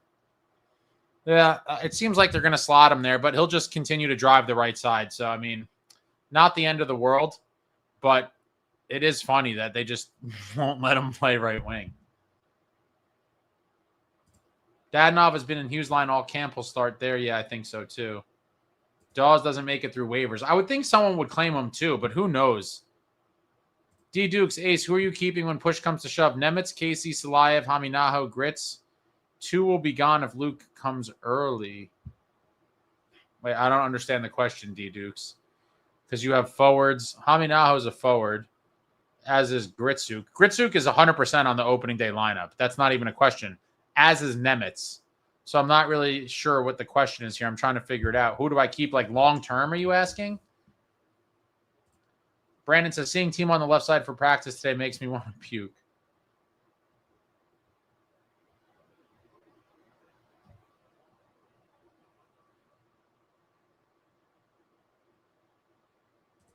Max, what do you think the subsequent move will be for signing the Luke Hughes contract?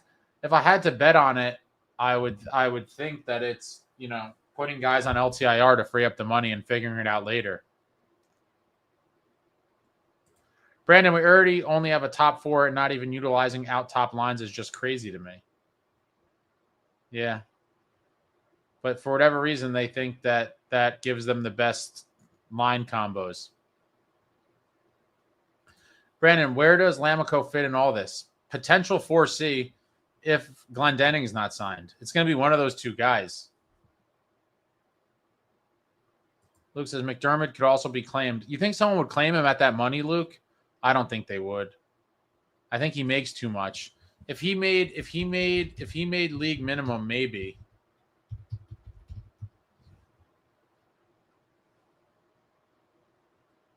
What did they give him? Like one? Is it 1.25 or 1.35? Cap hit of 1.15. Okay. Tasha, honestly, Timo has lost a lot of stock with me after that playoff game where he had a wide open net to tie it up and he fumbled. Carolina game 2. Oh, boy. Come on, Tasha. Jungle Static, those damn Devils, they insist on making things interesting. Can't lie, I'm excited for the season knowing I'll likely get burned. Can some of you guys please be positive? I am trying to be so positive. My vibe is good. I feel good about this team. I'm excited, full of optimism for the new season. And some of you guys are just raining on my parade. And you're just dooming. Openly dooming before puck drop of opening night of the regular season. Can you guys at least wait till they play 10 games of the regular season to start your dooming? Let me feel good for a little bit. Let me feel good. Luke, Anaheim claimed Ross the boss. Tasha, Juho Lamico, his name is so much fun to say, kind of rhymes. Luke, I could see Chicago claiming Mac. Interesting.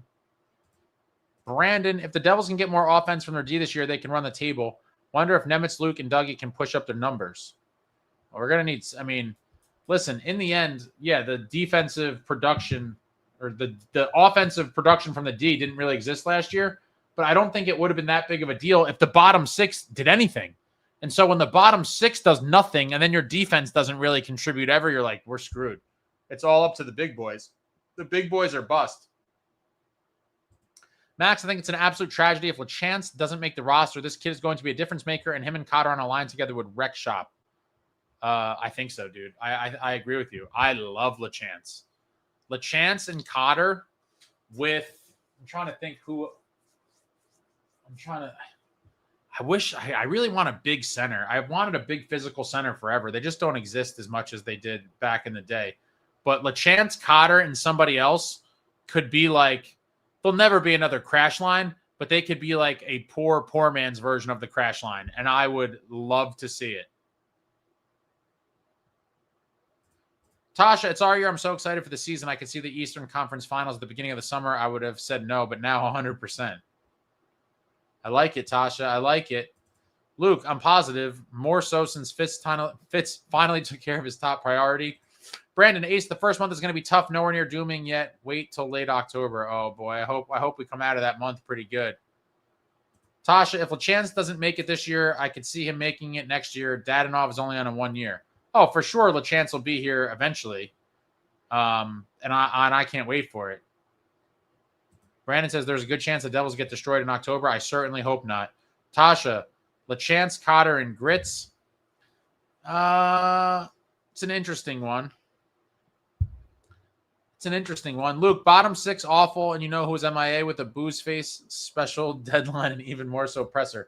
Alan, my grandfather used to say, it takes all kinds, Ace. Doomers will be doomers. Oh, they're dooming hard, man. Brandon, Cotter, LaChance, Nason. Now we're talking, bro.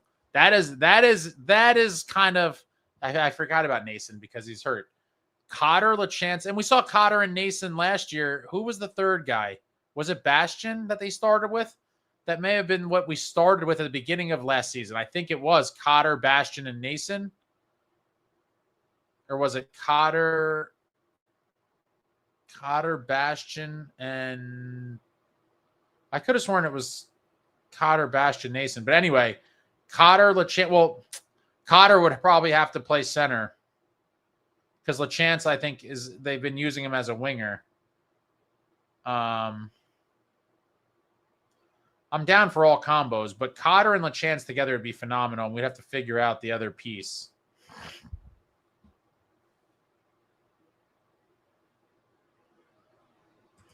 Tasha said, is Luke the new SST?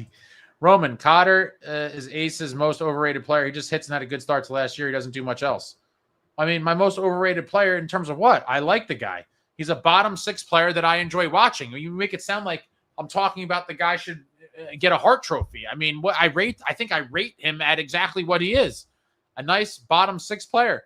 Luke, I don't think LeChance starts in the NHL. I don't either, unfortunately, because we finally have some depth. But I think he eventually makes it as one of the first guys called up when someone gets hurt. Snow, LeChance, Cotter, and Grits would be beautiful. That could be interesting, although I'm not mad at it. I just keep thinking more long-term, like, is Gritsuk going to be a bottom 6 guy? And if he is, can you really put him on the 4th? But I'm not against it in the beginning. I'm all about experimenting with everything and seeing kind of what clicks. Tasha, I mean, Cotter and Grits have that chemistry cooking. They did seem good together. Brandon, that's a nice meat line, but I don't think there'll be any production, though. Tasha, LeChance and Nason both kind of net front, but I guess LeChance could adjust. Yeah, it was Bastion. Okay. Brandon, what's with the Cotter hate? He's our best finisher on the team. What hands? Some beautiful hands. Brandon, finally have internal competition for spots on the roster. Yeah, right? About time. Like, we have depth now. Everywhere. Depth. Love to see it. Max, Bastion was literally the most useless hockey player in this team ever employed. And I was here for the 2013 to 17 era. Man, you guys are brutal. Absolutely brutal. Listen, Bastion's, I'll never forget Bastion for the Cutlets. The Tommy Cutlets celebration at the Stadium Series. What a time. He does the Cutlets at MetLife, and then that was it. It was kind of downhill from there. I don't know. I'm trying to figure out, they took Cotter off the first line last year. Didn't he score like 10 goals in the first 5 games? It wasn't on the top line. It wasn't on the top line, Alan. He only, I think he played like a few shifts in a few games with Jack. But for the most part, he was not on the top line. But him and Nason both started off the beginning of last season super hot. And it wasn't possible to continue on at that pace. It just wasn't sustainable.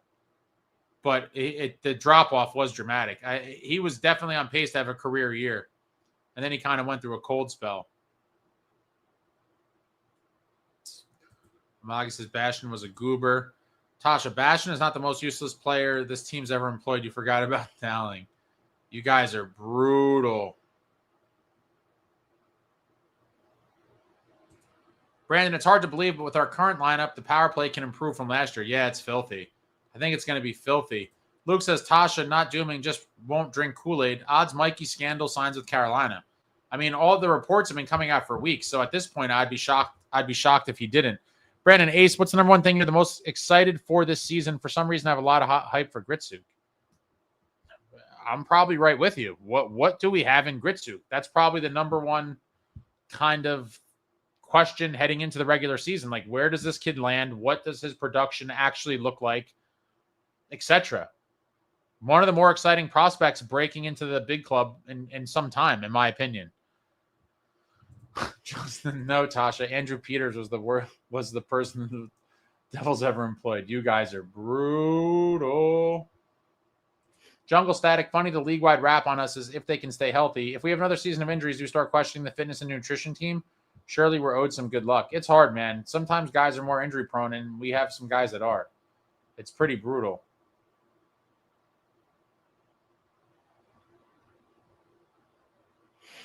Brandon says, what power play? The one that went 0 for 15 in the playoffs?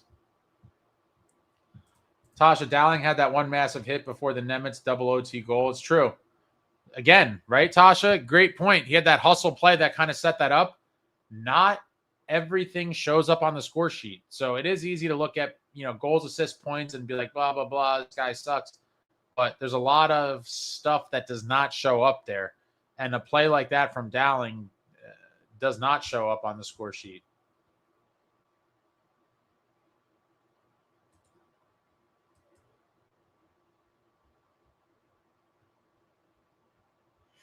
All right, that's it, guys. I'm shot.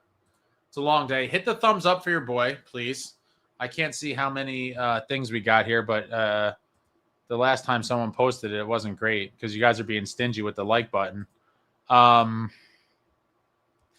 Yeah, very excited to see what comes out of tomorrow. Luke will be at practice. I'm sure we'll get a bunch of interesting quotes from him. And we'll see. Curious to see what roster we're playing tomorrow at the Garden, Devils Rangers.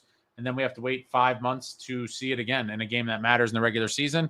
But I'll be back soon. I have a ton of stuff in the works. I got to get this studio finished because I just can't live in rubble anymore like this. And that's it, guys. This was a fun one. Back soon. Back so soon. We're going to just start. The videos and the lives are just going to start ramping up as we get into the regular season. I have a lot of videos I want to make and put out in the next week before the season starts. So look for those. Those will be coming out fast and furious. And yeah, that's it. That's it for now, but back very soon. But what a day, guys. What a day in New Jersey Devils history. Thank you all for watching. I love you all. Like, comment, subscribe, and all that jazz. Until next time, friends, let's go Devils.